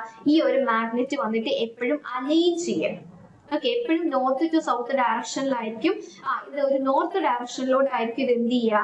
എപ്പോഴും എർത്തിന്റെ നോർത്തിലോട്ടായിരിക്കും എന്ത് ചെയ്യുക? ഇത് വന്നിട്ട് അലൈൻ ചെയ്യാം. ഓക്കെ, ഒരു ഫ്രീലി നമ്മൾ ഇതിനെ സസ്പെൻഡ് ചെയ്യുവാണെങ്കിൽ. ഓക്കെ, ഇനി പറയേണ്ടത് എന്തോന്ന് വെച്ച് കഴിഞ്ഞാൽ നമ്മൾ ബാർ മാഗ്നറ്റ് ഇപ്പൊ എടുക്കുവാണ്. നോർത്ത് പോൾ ഉണ്ട്, സൗത്ത് പോൾ ഉണ്ട്. അത് മാത്രമല്ല ലൈറ്റ് പോളുകൾ എപ്പോഴും എന്ത് ചെയ്യും? അത് റിപ്പൽ ചെയ്യും. അതേപോലെ തന്നെ എന്താണ് ഓപ്പോസിറ്റ് ആയിട്ടുള്ള പോൾസ് എപ്പോഴും അട്രാക്ട് ചെയ്യും. എന്ന് പറഞ്ഞാല് ഒരു നോർത്തും സൗത്തും നോർത്തും ഇത് എന്ത് ചെയ്യും? ഇത് റിപ്പൽ ചെയ്യും. അങ്ങോട്ട് പോകും. ഇവർ അട്രാക്ട് ചെയ്യത്തില്ല. അട്രാക്ട് ചെയ്യണമെങ്കിൽ നോർത്തും സൗത്തും, ഇവിടെ നോർത്തും സൗത്തും വരണം. ഓക്കെ, നോർത്തും സൗത്ത് അല്ലെങ്കിൽ സൗത്തും നോർത്തും കൂടെ ആയിരിക്കും എപ്പോഴും എന്ത് ചെയ്യുക, അട്രാക്ട് ചെയ്യുക. അപ്പം ലൈക്ക് പോൾസ് എന്ത് ചെയ്യും, റിപ്പൽ ചെയ്യും. അൺലൈക്ക് പോൾസ് എപ്പോഴും അട്രാക്ട് ചെയ്യുകയാണ് ചെയ്യുക. ഓക്കെ, ഇനി ഈ ഒരു മാഗ്നറ്റിക് നമ്മുടെ ഒരു എന്താണ് മാഗ്നറ്റ് അല്ലെങ്കിൽ ബാർ മാഗ്നറ്റ്. ഓക്കെ, ഈ ബാർ മാഗ്നറ്റിന് എത്രത്തോളം അവരുടെ ചുറ്റും ഒരു ഏരിയയിൽ അവർക്ക് എന്ത് ചെയ്യാൻ പറ്റും, മാഗ്നറ്റിക് ഫോഴ്സ് അവർക്ക് അപ്ലൈ ചെയ്യാനായിട്ട് പറ്റും. ആ ഫോഴ്സ് അപ്ലൈ ചെയ്യുന്നത് കാണിക്കുന്നത് എന്ന് വെച്ചാൽ റെപ്രസെന്റ് ചെയ്യുന്നത് ഇങ്ങനെ ലൈൻസ് ഉപയോഗിച്ചിട്ടാണ് റെപ്രസെന്റ് ചെയ്യുക. ഓക്കെ, ഇങ്ങനെ മാഗ്നറ്റിക് ഫീൽഡ് ലൈൻസ് ഉപയോഗിച്ചിട്ടാണ് എപ്പോഴും എന്ത് ചെയ്യുക, ഈ മാഗ്നറ്റിന് എത്ര ഏരിയ വരെ മാഗ്നറ്റിക് ഫോഴ്സ് അപ്ലൈ ചെയ്യാൻ പറ്റും അത് കാണിക്കുന്നത് ഈ മാഗ്നറ്റിക് ഫീൽഡ് ലൈൻസ് വെച്ചിട്ടാണ്. ഓക്കെ, അപ്പം ഇതിന് ചുറ്റുമുള്ള ഈ ലൈൻസിനെയാണ് നമ്മൾ മാഗ്നറ്റിക് ഫീൽഡ് ലൈൻസ് അല്ലെങ്കിൽ മാഗ്നറ്റിക് ലൈൻസ് ഓഫ് ഫോഴ്സ് എന്നൊക്കെ പറയുന്നത്. ഇനി ഈ ഒരു എപ്പോഴും എങ്ങനെയാണ്, ഇങ്ങനെ ഒരു സർക്കുലർ ലൂപ്പ് പോലെയാണ് ഇത് എന്ത് ചെയ്യുക, മാഗ്നറ്റ് കൂടെ എന്ത് ചെയ്യുക, മാഗ്നറ്റ് അകത്തുകൊണ്ട് പുറത്തുമായിട്ട് നമുക്ക് കാണാൻ പറ്റും. ഓക്കെ, എപ്പോഴും മാഗ്നറ്റിന്റെ പുറത്ത് magnetic field lines north to south ആയിരിക്കും, മാഗ്നറ്റിന്റെ അകത്ത് സൗത്ത് ടു നോർത്ത് ആയിരിക്കും. അതുകൊണ്ടാണ് ഈ ഒരു ഓപ്ഷനാണ് കറക്റ്റ് എന്ന് പറയുന്നത്. ഓക്കെ, ബാർ മാഗ്നറ്റിന് അകത്ത് സൗത്ത് ടു നോർത്തും പുറത്ത് നോർത്ത് ടു സൗത്തും എന്ന രീതിയിലാണ് ഈ ലൈൻസ് ഓഫ് ഫോഴ്സ് എപ്പോഴും പോവുക. ഇത് എപ്പോഴും ഒരു സർക്കുലർ ലൂപ്പ് എന്ന രീതിയിൽ ഇങ്ങനെ എന്ത് ചെയ്യും, അവക്കൊണ്ടിരിക്കുമായിരിക്കും. മാത്രമല്ല ഈ ലൈൻസ് ഒന്നും ഒരിക്കലും എന്ത് ചെയ്യത്തില്ല, ഇന്റർസെക്ട് ചെയ്യത്തില്ല. ഓക്കെ, ഇവരിങ്ങനെ ക്രോസ് ചെയ്യത്തില്ല. ഒറ്റയ്ക്ക് സെപ്പറേറ്റ് ആയിട്ടായിരിക്കും ഇവർ പോവുക. അല്ലാണ്ട് ലൈൻസ് ഒരിക്കലും എന്ത് ചെയ്യത്തില്ല, ക്രോസ് ചെയ്യത്തില്ല. ഇനി ഈ ഒരു മാഗ്നറ്റ് ഇങ്ങനെ ദൂരോട്ട് പോകും തോറും എന്ത് ചെയ്യും, ഇതിന്റെ ആ ഒരു ഫീൽഡിന്റെ എഫക്റ്റ് കുറഞ്ഞുകൊണ്ടിരിക്കും. എന്ന് പറഞ്ഞാൽ ഏറ്റവും കൂടുതൽ മാഗ്നറ്റിക് ഫോഴ്സ് കൂടുതൽ എവിടെയായിരിക്കും, ഈ ഒരു പോർഷനിലായിരിക്കും. അങ്ങോട്ട് പോകും തോറും ആ മാഗ്നറ്റിക് ഫീൽഡ് ആ ഒരു മാഗ്നറ്റിക് ഫോഴ്സ് എന്ത് ചെയ്തുകൊണ്ടിരിക്കും, കുറഞ്ഞുകൊണ്ടിരിക്കും. അത് നമുക്ക് ഊഹിക്കാവുന്നതേ ഉള്ളൂ. ഓക്കെ, എപ്പോഴും മാഗ്നറ്റിന്റെ അടുത്തായിരിക്കും മാഗ്നറ്റിക് ഫോഴ്സ് കുറച്ചുകൂടെ കൂടുതൽ, അല്ലെങ്കിൽ അടുത്തുള്ളതായിരിക്കും കുറച്ചുകൂടെ എന്താണ് അട്രാക്ട് ചെയ്ത് എടുക്കാനായിട്ട് പറ്റുന്നത്. അപ്പം ഒരു മാഗ്നറ്റിന്റെ ലൈൻസ് ഓഫ് ഫോഴ്സ് പുറത്ത് നോർത്ത് ടു സൗത്തും അകത്ത് സൗത്ത് ടു നോർത്തും ആണ്. അത് മാത്രമല്ല എപ്പോഴും അടുത്തായിരിക്കും മാഗ്നറ്റിക് ഫോഴ്സ് കൂടുതൽ, ദൂരെ പോകുന്നതോറും മാഗ്നറ്റിക് ഫോഴ്സ് കുറഞ്ഞുകൊണ്ടിരിക്കും. പിന്നെ ഈ ലൈൻസ് ഓഫ് ഫോഴ്സ് ഒരിക്കലും ഇന്റർസെക്ട് ചെയ്യത്തില്ല. അവർ ഇൻഡിപെൻഡന്റ് ആയിട്ട് ഒറ്റയ്ക്കായിരിക്കും എന്ത് ചെയ്യുന്നത്, ഇങ്ങനെ ലൂപ്പുകൾ ഫോം ചെയ്യുന്നത്. ഓക്കെ, ക്ലിയർ ആണല്ലോ. അപ്പൊ നമ്മുടെ ബി ഓപ്ഷൻ ആണ് കറക്റ്റ് ആൻസർ എന്ന് പറയും. Okay, next question. Of the units mentioned in the options, which one is the largest as compared to the others?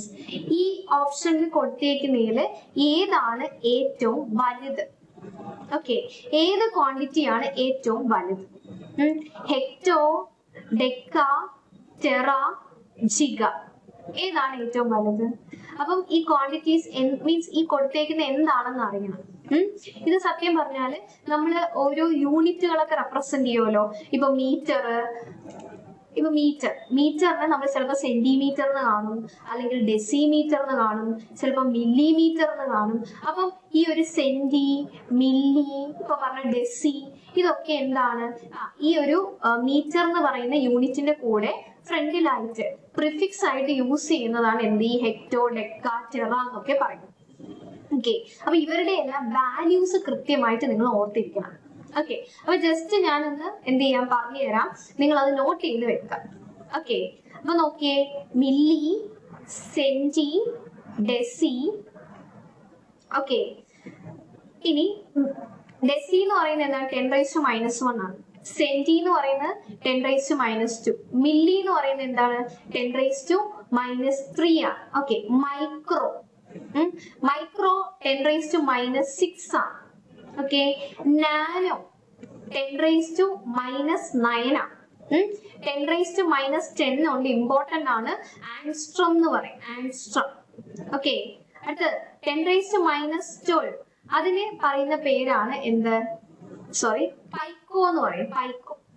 Okay, അടുത്തത് 10⁻⁻15 ഫെംറ്റോ എന്ന് പറയും, ഫെംറ്റോ.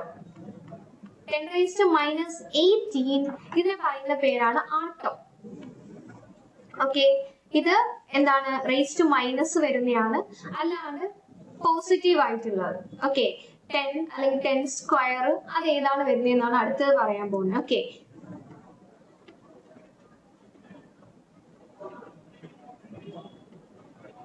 ഓക്കെ ഹെക്ടോ, സോറി ഒരു സെക്കൻഡ്,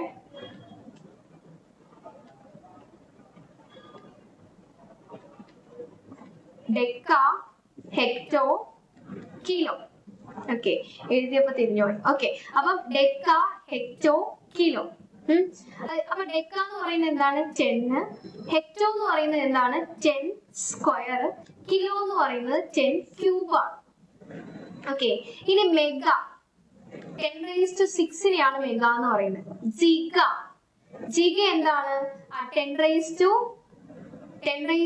എന്താണ് giga എന്ന് പറയുന്നത്? 10⁹ ആണ് എന്തെന്ന് പറയുന്നത്? ജിഗ എന്ന് പറയുന്നത്. ഓക്കെ, ഇനി അടുത്തത് 10⁻12. 12നെയാണ് ടെറ. ഈ ഓപ്ഷനിലുണ്ട് ടെറ. അതേപോലെ 10⁻15 പെറ്റ. 10⁻18 പറയുന്നത് എക്സാം ആണ് പറയുന്നത്. ഓക്കെ, അപ്പൊ ഈ ഇത്രയും പറഞ്ഞത് നിങ്ങൾ കാണാതെ പഠിച്ചു വെച്ചേ പറ്റുള്ളൂ. എന്നാൽ ഇതിൽ ഏതാണ് വലുതെന്ന് അറിയാൻ പറ്റുന്നത്? ഹെക്ടോ ആണോ വലുത്? ഹെക്ടോ 10⁻2 ആണ്. ഡെക്കയോ അത് ഇൻറ്റു 10 ആണ്, 10⁻2 ആണ്. ടെറ എന്ന് പറയുന്നത് എന്താണ്? 10⁻12 ആണ്. ജിഗ എന്ന് പറയുന്നത് എന്താണ്? 10⁻9 ആണ് ജിഗ എന്ന് പറയുന്നത്. അപ്പൊ ഇതിൽ ആരാ വലുത്? 10⁻12 തന്നെ അല്ലേ? അപ്പം എന്താണ്? ടെറയാണ് എന്തെന്ന് പറയുന്നത് നമ്മുടെ ആൻസർ എന്ന് പറയും. ഓക്കെ, അപ്പം മൈനസ് ഉള്ളതുണ്ട്, റേഞ്ച് ഉള്ളതുണ്ട്, അല്ലാണ്ട് ഇൻറ്റു എന്താണ് സ്ക്വയർ, ക്യൂബ് ഒക്കെ വരുന്ന റേഞ്ചും. അപ്പൊ രണ്ടും ഓർത്തിരിക്കാം. ഓക്കെ, അപ്പം deci, centi, milli, micro, nano, angstrom, pico, femto, atto. ഈ നാനോ, ആങ്സ്ട്രം, പൈക്കോ ഒക്കെ ഇമ്പോർട്ടന്റ് ആണ്, ഫെംറ്റോ ഒക്കെ. ഓക്കെ, ഇനി deca, hecto, kilo, mega, giga, tera, peta, hexa. Okay, അപ്പൊ ഈ വാല്യൂസ് എന്ത് ചെയ്യാ? കൃത്യമായിട്ട് പഠിച്ചു വെക്കുക. അപ്പൊ ഇങ്ങനത്തെ ക്വസ്റ്റ്യൻസ് ഒക്കെ വരുമ്പോൾ നമ്മൾ പെട്ടെന്ന് ഐഡന്റിഫൈ ചെയ്യാൻ പറ്റും. ഓക്കെ, അടുത്ത question. A concave spherical mirror, നമ്മുടെ ലൈറ്റുമായിട്ട് റിലേറ്റ് ചെയ്തിട്ടുള്ള ക്വസ്റ്റ്യൻ ആണ്. A concave spherical mirror has A radius of curvature 30 centimeter. Okay, an object was placed 15 centimeter away from the pole in front of the mirror on the principal axis. Choose the correct option for the position, size and nature of the image formed respectively. Okay, ഇവിടെ പറയുന്നത് ആരെ പറ്റിയാണ്? Concave മിററിനെ പറ്റിയാണ്. Okay, concave mirror.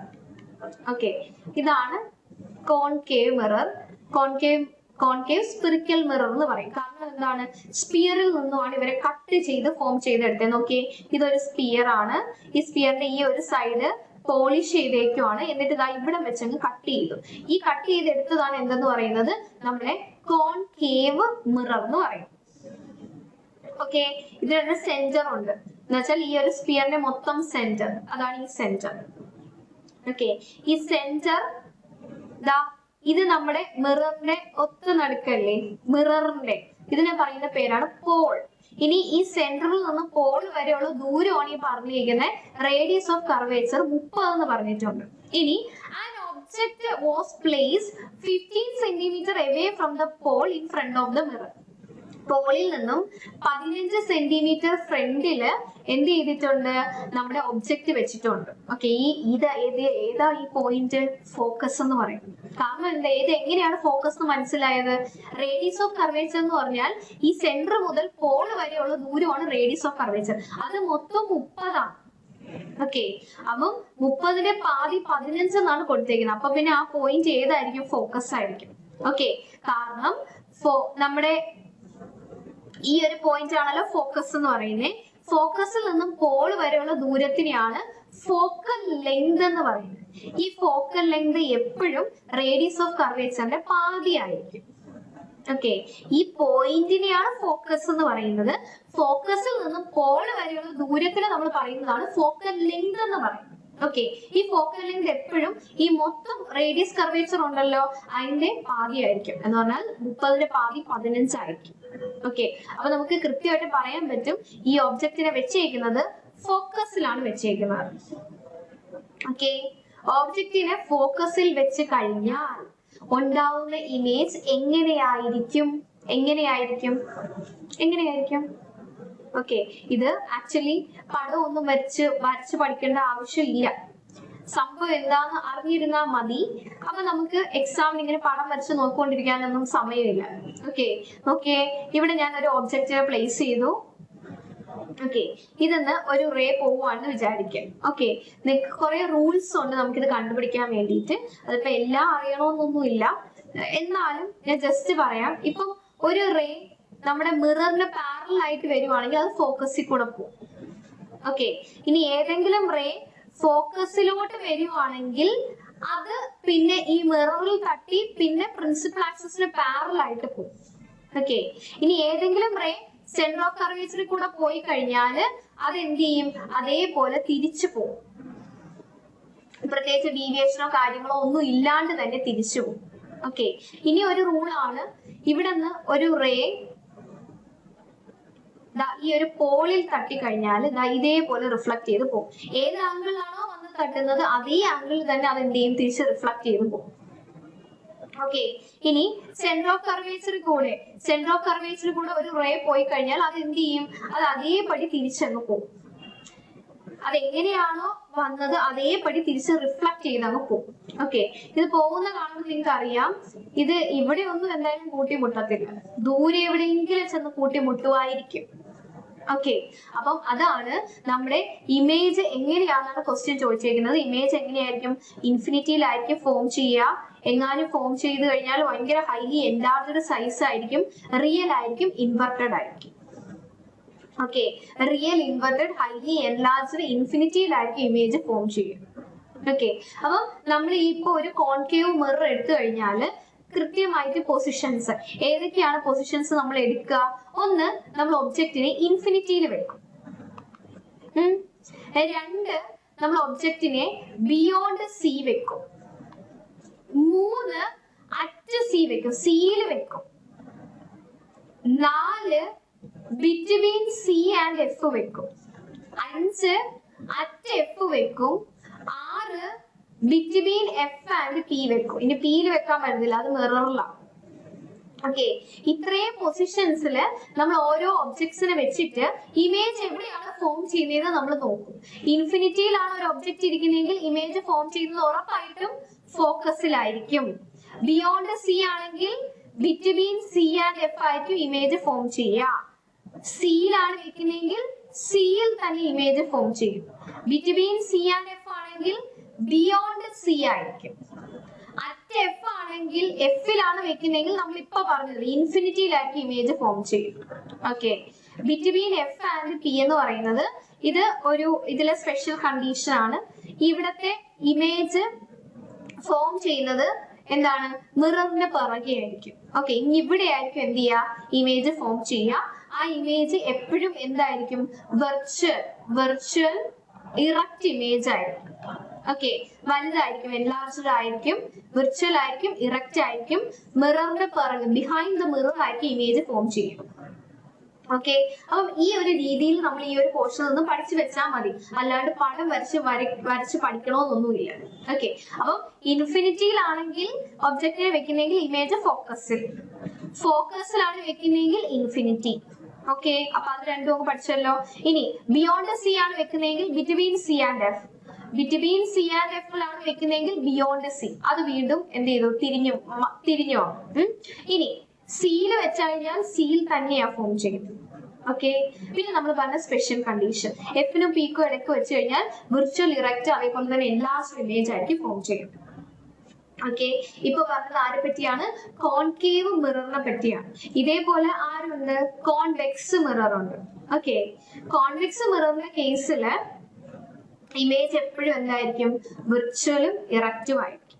Virtual എന്ന് പറഞ്ഞാൽ എന്താണ്? നമുക്ക് ഒരിക്കലും ഈ ഒരു ഇമേജ് നമുക്ക് സ്ക്രീനിൽ എന്ത് ചെയ്യാൻ പറ്റത്തില്ല? പതിപ്പിക്കാനായിട്ട് പറ്റത്തില്ല. ഓക്കെ, സ്ക്രീനിൽ പ്രൊജക്ട് ചെയ്യാനായിട്ട് പറ്റാത്തതാണ് എന്തെന്ന് പറയുന്നത്? വിർച്വൽ ഇമേജസ് എന്ന് പറയും. ഓക്കെ, അപ്പൊ കോൺവെക്സിലുള്ള ഇമേജസ് എല്ലാം എങ്ങനെയായിരിക്കും? വിർച്വലും ഇറക്റ്റും ആണ്. കോൺകേവിൽ നമ്മളിപ്പോ പറഞ്ഞതെല്ലാം എന്താണ് ഒന്നൊഴികെ ബാക്കിയുള്ള ഇമേജസ് എല്ലാം എന്താണ് റിയൽ, അതേപോലെ തന്നെ ഇൻവെർട്ടഡ്. ഇൻവെർട്ടഡ് എന്ന് പറഞ്ഞാൽ എന്താണ് തലതിരിഞ്ഞിരിക്കുന്നത്. ഓക്കെ, റിയൽ ഇൻവെർട്ടഡ് ഇമേജസ് ആയിരിക്കും കൂടുതലും എവിടെ കോൺകേവില് ഫോം ചെയ്യും. ഓക്കെ, അപ്പൊ ഇത്രയും കാര്യങ്ങൾ ഇത് നമ്മുടെ ലൈറ്റ് എന്ന് പറയുന്ന ചാപ്റ്റർ അതുമായിട്ട് റിലേറ്റ് ചെയ്ത് മിറർ ലെൻസ് ഒക്കെ ഭയങ്കര ഇമ്പോർട്ടന്റ് ആണ്, എപ്പോഴും ചോദിക്കുന്നതാണ്. ഓക്കെ, അപ്പൊ അത് ഓർത്തിരിക്കാം. Next question, the splitting of white light into its component colours is called dash. ഒരു വൈറ്റ് ലൈറ്റ് സ്പ്ലിറ്റ് ചെയ്ത് അതിന്റെ കോൺസ്റ്റന്റ് കളേഴ്സ്, നിങ്ങൾക്ക് അറിയാം വൈറ്റ് ലൈറ്റ് സ്പ്ലിറ്റ് ചെയ്ത് എത്ര കളേഴ്സ് ആവുന്നേ 7 കോൺസ്റ്റന്റ് കളേഴ്സ് ആയിട്ട് മാറാറുണ്ട് ഒരു വൈറ്റ് ലൈറ്റ് എന്ന് പറയുന്നത്. ഓക്കെ, അപ്പം ഇതിനെ പറയുന്ന പേരാണ് എന്ത്? റിഫ്രാക്ഷൻ ആണോ, റിഫ്ലക്ഷൻ ആണോ, സ്കാറ്ററിംഗ് ആണോ, ഡിസ്പേർഷൻ ആണോ? എന്താണ് ആൻസർ എന്ന് പറയുന്നത്? ഡിസ്പേർഷൻ ആണ്. ഓക്കെ, നോക്കിയേ, ഇപ്പൊ നമ്മളൊരു പ്രിസം എടുക്കുവാണ്. പ്രിസത്തിൽ കൂടെ ഒരു വൈറ്റ് ലൈറ്റ് കടത്തി വിടുവാണെങ്കിൽ എന്ത് സംഭവിക്കും? ഇത് 7 കളറായിട്ട് ഇത് എന്ത് ചെയ്യും? സ്പ്ലിറ്റ് ചെയ്യും. ഓക്കെ, 7 കളറായിട്ട് ഈ ഒരു വൈറ്റ് ലൈറ്റ് സ്പ്ലിറ്റ് ചെയ്യും. ഈ പ്രോസസ്സിനെ പറയുന്ന പേരാണ് ഡിസ്പേർഷൻ. ഈ കളറുകൾ ആരാന്ന് നിങ്ങൾക്ക് അറിയാം, വിബ്ജിയോർ എന്നാണ് ഇതിനെ പറയുന്നത്. ഓക്കെ, നിങ്ങൾ പഠിക്കാത്ത ആരും ഉണ്ടാവൂല. VIBGYOR, violet, IndiGo, blue, green, yellow, orange, red. Okay, അപ്പം ഇത്രയും 7 കോൺസ്റ്റന്റ് കളേഴ്സ് ആയിട്ട് നമ്മൾ ഈ ഒരു വൈറ്റ് ലൈറ്റ് സ്പ്ലിറ്റ് ചെയ്ത് മാറുന്നുണ്ട്. ഓക്കെ, ഇനി ഇതിൽ ശ്രദ്ധിച്ചു കഴിഞ്ഞാൽ അറിയാൻ പറ്റും ഏറ്റവും കൂടുതൽ ഡീവിയേറ്റ് ചെയ്യപ്പെട്ടത് ഏത് കളറാണെന്ന് ചോദിച്ചു കഴിഞ്ഞാൽ ആരാണ്? വയലറ്റ് ആണ്. ഏറ്റവും കൂടുതൽ ഡീവിയേറ്റ് ചെയ്യപ്പെട്ടത് വയലറ്റ് ആണ്. കാരണം വയലറ്റിന് വേവ് ലെങ്ത് കുറവാണ്. ഓക്കെ, വയലറ്റിന് വേവ് ലെങ്ത് കുറവാണ്. എപ്പോഴും വേവ് ലെങ്തും ഫ്രീക്വൻസി എന്ന് പറയുന്ന രണ്ട് ക്വാണ്ടിറ്റീസ് ഇൻവേഴ്സ്ലി പ്രൊപ്പോർഷൻ ആണ്. ഫ്രീക്വൻസി കുറവാണെങ്കിൽ അതിന്റെ അർത്ഥം ആ ആൾക്ക് എന്താണ്? വേവ് ലെങ്ത് കൂടുതലാണ്. ഓക്കെ, ഇപ്പൊ ഇവിടെ എഴുതിയിരിക്കുന്നത് എന്തോ വേവ് ലെങ്ത് കുറവാണ്. അപ്പൊ പിന്നെ ഇയാൾക്ക് എന്തായിരിക്കും? ഫ്രീക്വൻസി കൂടുതലായിരിക്കും. ഓക്കെ, അതേപോലെ തന്നെ റെഡ് ഏറ്റവും ലീസ്റ്റ് എന്താണ് ഡീവിയേറ്റ് ചെയ്യപ്പെടുന്നതാണ് റെഡ്. കാരണം എന്താ? അതിന് വേവ് ലെങ്ത് കൂടുതലാണ്. വേവ് ലെങ്ത് കൂടുതലാണെങ്കിൽ അതിന് എന്ത് കുറവാ? ഫ്രീക്വൻസി കുറവാ. ക്ലിയർ ആണല്ലോ? അപ്പം ലീസ്റ്റ് ഡീവിയേറ്റ് ചെയ്യപ്പെടുന്ന ആരാന്ന് ചോദിച്ചു കഴിഞ്ഞാൽ റെഡ് കളർ ആണ്. മോസ്റ്റ് ഡീവിയേറ്റഡ് ആരാന്ന് ചോദിച്ചു കഴിഞ്ഞാൽ ആരാണ്? വയലറ്റ് ആണ്. ഇനി ഫ്രീക്വൻസി ഏറ്റവും കുറവുള്ളത് റെഡ് ആണ്. ഫ്രീക്വൻസി ഏറ്റവും കൂടുതലുള്ളത് ആരാണ്? വയലറ്റ് ആണ്. ഓക്കെ, ഇനി നമ്മുടെ ഈ ഒരു എന്താണ് ഡിസ്പേർഷന്റെ ഇമ്പോർട്ടന്റ് എക്സാമ്പിൾ ആണ് എന്തെന്ന് പറയുന്നത്? നിങ്ങൾക്ക് എല്ലാവർക്കും അറിയാവുന്ന റെയിൻബോ എന്ന് പറയും. ഓക്കെ, അപ്പൊ റെയിൻബോ ആരുടെ എക്സാമ്പിൾ ആണ്? ഡിസ്പേർഷന്റെ എക്സാമ്പിൾ ആണ്. ഓക്കെ, ഇനി എന്താണ് സ്കാറ്ററിംഗ് എന്ന് പറയുന്നത്? സ്കാറ്ററിംഗ് ഇപ്പം ഒരു ഒബ്ജക്റ്റിൽ തന്നെ ലൈറ്റ് തട്ടി മൾട്ടിപ്പിൾ ആയിട്ട് റിഫ്ലക്ഷൻസ് നടക്കുന്നുണ്ട്. ഇവിടെ ഇങ്ങനെ തട്ടുന്ന, അങ്ങോട്ട് വെട്ടുന്ന, മൊത്തത്തിൽ എന്താണ് ഫുൾ ആ റിഫ്ലക്ഷൻസ് അങ്ങോട്ടും ഇങ്ങോട്ടും എല്ലാം നടക്കുന്നതാണ് എന്തെന്ന് പറയുന്നത്? സ്കാറ്ററിംഗ് എന്ന് പറയുന്നത്. സ്കാറ്ററിംഗ്. ഓക്കെ, സ്കാറ്ററിംഗിന്റെ കേസിലും മോസ്റ്റ് സ്കാറ്റേർഡ് ആയിട്ടുള്ള ലൈറ്റ് ആരാന്ന് ചോദിച്ചു കഴിഞ്ഞാൽ ആരാണ്? വയലറ്റ് ആണ്. ലീസ്റ്റ് സ്കാറ്റേർഡ് ആയിട്ടുള്ളത് ആരാണ്? റെഡ് ആണ്. ഓക്കെ, പിന്നെ നമ്മൾ മോസ്റ്റ് സ്കാറ്റേർഡ് വയലറ്റ് എന്ന് പറഞ്ഞിട്ട് പിന്നെ എന്തുകൊണ്ടാണ് നമ്മൾ സ്കൈ വയലറ്റ് ആയിട്ട് കാണാത്തത്? ഏറ്റവും കൂടുതൽ സ്കാറ്റർ ചെയ്യപ്പെടുന്നത് വയലറ്റ് ആണെങ്കിൽ പോലും നമ്മൾ കാണുന്നത് നീലയാണ്. കാരണം നമ്മുടെ കണ്ണ് കൂടുതൽ സെൻസിറ്റീവ് ആയിട്ടുള്ളത് ബ്ലൂ കളറിനോടാണ്. അതുകൊണ്ടാണ് നമ്മൾ സ്കൈ എന്ത് ചെയ്യുന്നത്? ബ്ലൂ കളർ ആയിട്ട് കാണുന്നത്. ഓക്കെ, അതേപോലെ തന്നെ സൺറേസും സൺസെറ്റിന്റെ സമയത്തും ഒരു നല്ല റെഡിഷ് ആയിട്ടുള്ള കളർ ആയിരിക്കും നമ്മൾ സ്കൈ എന്ന് പറയുന്നത്. അതെന്തുകൊണ്ടാണെന്ന് ചോദിച്ചു കഴിഞ്ഞാല് രാവിലെയും വൈകുന്നേരം വെളുപ്പാങ്കാലത്തും അതേപോലെ തന്നെ വൈകുന്നേരം സൺറൈസിന്റെയും സൺസെറ്റിന്റെ സമയത്തും എന്താണ് നമ്മുടെ സൂര്യൻ എന്ന് പറയുന്നത് നമ്മുടെ തൊട്ടടുത്തല്ല, ഒത്തിരി ഡിസ്റ്റൻസിലാണ്. ഓക്കെ, അപ്പൊ അത്രയും ഡിസ്റ്റൻസിൽ നിന്നും ഈ ലൈറ്റ് നമ്മളടുത്തോട്ട് എത്തണമല്ലോ. ലൈറ്റിന് എത്തുന്ന സമയത്ത് പെട്ടെന്ന് ചിതറിപ്പോകുന്ന, പെട്ടെന്ന് സ്കാറ്റർ ആവുന്ന ഈ വയലറ്റ്, ഇൻഡിഗോ, ബ്ലൂ ഇങ്ങനെയുള്ളവരെല്ലാം സ്കാറ്റർ ചെയ്യുമ്പോൾ പോകും. പിന്നെ അവസാനം നമ്മുടെ അടുത്ത് എത്തിപ്പെടാൻ പറ്റുന്നത് ആർക്ക് മാത്രമാ? റെഡിന് മാത്രമാണ്. ഓക്കെ, അതുകൊണ്ടാണ് സൺറൈസിന്റെയും സൺസെറ്റിന്റെയും സമയത്ത് നമ്മൾ എന്ത് കാണുന്നത്, റെഡ് കാണുന്നത്. ഓക്കെ, അല്ലാണ്ട് നമ്മൾ ഉച്ചയ്ക്കൊക്കെ നമ്മൾ സ്കൈ എന്താണ് ബ്ലൂ ആയിട്ടാണ് കാണുന്നത്. അത് എന്താണ് വയലറ്റ് ആയിരുന്നു വേണ്ടത്, പക്ഷെ നമ്മളെ കണ്ണ് നല്ല സെൻസിറ്റീവ് ആയിട്ട് അത് ബ്ലൂ ആണ്. അപ്പൊ ബ്ലൂവിനാർക്കും നമ്മൾ കൂടുതൽ കളറായിട്ട് കാണുക സ്കൈനെ. ഓക്കെ, ഇനി റിഫ്ലക്ഷൻ എന്താണ്, ഏതൊരു മീഡിയത്തിൽ നിന്നാണോ വരുന്നത് ആ മീഡിയത്തിലോട്ട് തന്നെ തിരിച്ചു പോകുന്നതിനെയാണ് എന്തെന്ന് പറയുന്നത്, റിഫ്ലക്ഷൻ എന്ന് പറയും. എക്സാമ്പിൾ സിമ്പിൾ, നമ്മൾ നമ്മുടെ കണ്ണാടിയിൽ നോക്കുന്നത്, കണ്ണാടി ഒരു മിററാണ്.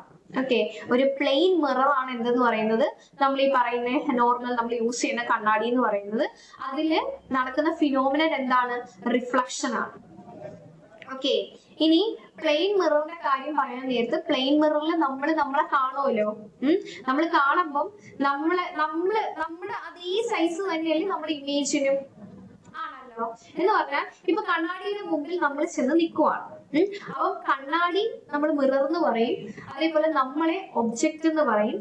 കണ്ണാടിയിൽ നമ്മൾ കാണുമല്ലോ, അതിനെ എന്തെന്ന് പറയും, അതിന് ഇമേജ് എന്ന് പറയും. ഓക്കെ, അപ്പൊ ഇമേജ്, ഒബ്ജക്റ്റ്, മിറർ. എപ്പോഴും നമ്മൾ ഒരു പ്ലെയിൻ മിററിന്റെ കേസില് ഒബ്ജക്റ്റിന്റെയും ഇമേജിന്റെയും സൈസ് എന്തായിരിക്കും, തുല്യമായിരിക്കും. ഓക്കെ, നമ്മൾ കണ്ണാടി ചെന്നിട്ട് നമ്മളെ കാണുമ്പോൾ നമ്മൾ ഭയങ്കര വലുതായിട്ട് പൊക്കമുള്ള ഒരാളായിട്ട് അങ്ങനെയല്ലല്ലോ, അല്ലെങ്കിൽ പൊക്കം കുറഞ്ഞ ആളായിട്ട് അങ്ങനെയല്ലല്ലോ. നമ്മൾ ഏത് ഹൈറ്റ് ആണോ ആ ഹൈറ്റിൽ തന്നെയായിരിക്കും അതിലും കാണുക. എന്ന് പറഞ്ഞാൽ ഒബ്ജക്റ്റ് സൈസും ഇമേജ് സൈസും എന്തായിരിക്കും, സെയിം തന്നെയായിരിക്കും. ഓക്കെ, ഇനി നമ്മൾ കാണുന്ന ഇമേജ് എപ്പോഴും വിർച്വൽ ഇമേജ് ആയിരിക്കും. കാരണം ഇപ്പൊ നമ്മള് കണ്ണാടിയിൽ നമ്മൾ കാണുന്നു, ആ കണ്ണാടി ജസ്റ്റ് ഒന്ന് ഭിത്തിയിലോട്ട് ചരിച്ചു പിടിക്കുവാണെങ്കിൽ ആ ഭിത്തിയിൽ നമ്മളെ കാണാൻ പറ്റുമോ, ഇല്ല. കണ്ണാടിയിലുള്ള ആ ഇമേജിനെ പുറത്തോട്ട് പ്രൊജക്ട് ചെയ്യാൻ പറ്റത്തില്ല. പ്രൊജക്ട് ചെയ്യാൻ പറ്റാത്തതുകൊണ്ട് അതെന്താണ്, വിർച്വൽ ഇമേജ് ആണ്. വിർച്വൽ ആയിട്ടുള്ള എല്ലാ ഇമേജസും എന്താണ്, ഇറക്റ്റ് ആണ്. എന്ന് പറഞ്ഞാൽ കണ്ണാടിയിൽ നമ്മളെ തലകുത്തനെ അല്ലല്ലോ കാണുന്നേ, നേരെയല്ലേ. അപ്പൊ അതെന്താണ്, ഇറക്റ്റ് ആണ്. അപ്പൊ വിർച്വൽ ഇറക്റ്റ് ഇമേജസ് ആണ് നമ്മൾ ഇവിടെ പ്ലെയിൻ മിറേഴ്സിലൊക്കെ കാണുന്നത്. ഇനി എന്താണ് റിഫ്രാക്ഷൻ എന്ന് പറയുന്നത്? റിഫ്രാക്ഷൻ എന്ന് പറഞ്ഞു കഴിഞ്ഞാല്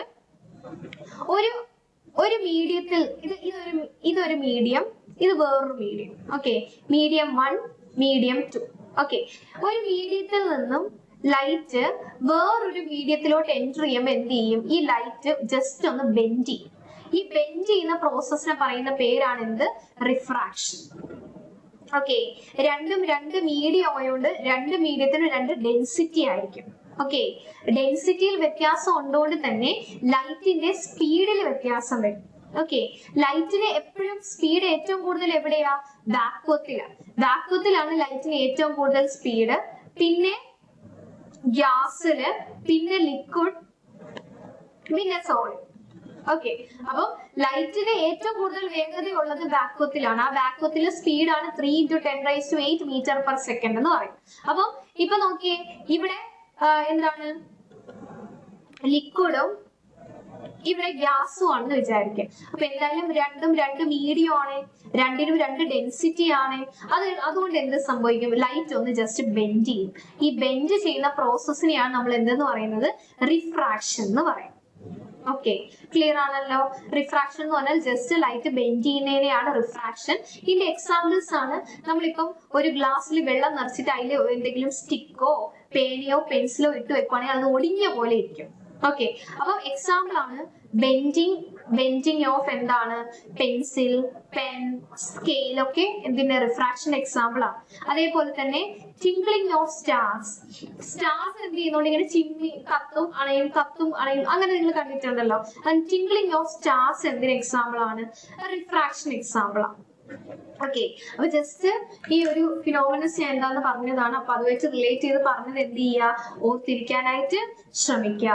അടുത്ത question, triple point can be defined as dash. എന്താണ് ട്രിപ്പിൾ പോയിന്റ് എന്ന് പറയാം? ഓക്കെ, നിങ്ങൾക്ക് അറിയാലോ, നമ്മുടെ വെള്ളം എന്ന് പറയുന്നത് 3 സ്റ്റേറ്റ് നമുക്ക് മെയിൻ ആയിട്ട് പറയാൻ പറ്റും. ഏതൊക്കെയാണ്, സോളിഡ്, ലിക്വിഡ്, ഗ്യാസ് ആയിട്ട് എക്സിസ്റ്റ് ചെയ്യാനായിട്ട് പറ്റും വെള്ളത്തിന്. ഓക്കെ, ഈ വെള്ളത്തിന് ഒരു പർട്ടിക്കുലർ ടെമ്പറേച്ചറിൽ എന്ത് ചെയ്യാൻ പറ്റും, ഈ 3 സ്റ്റേറ്റിലും ഇക്വിലിബ്രിയത്തിൽ എക്സിസ്റ്റ് ചെയ്യാനായിട്ട് പറ്റും.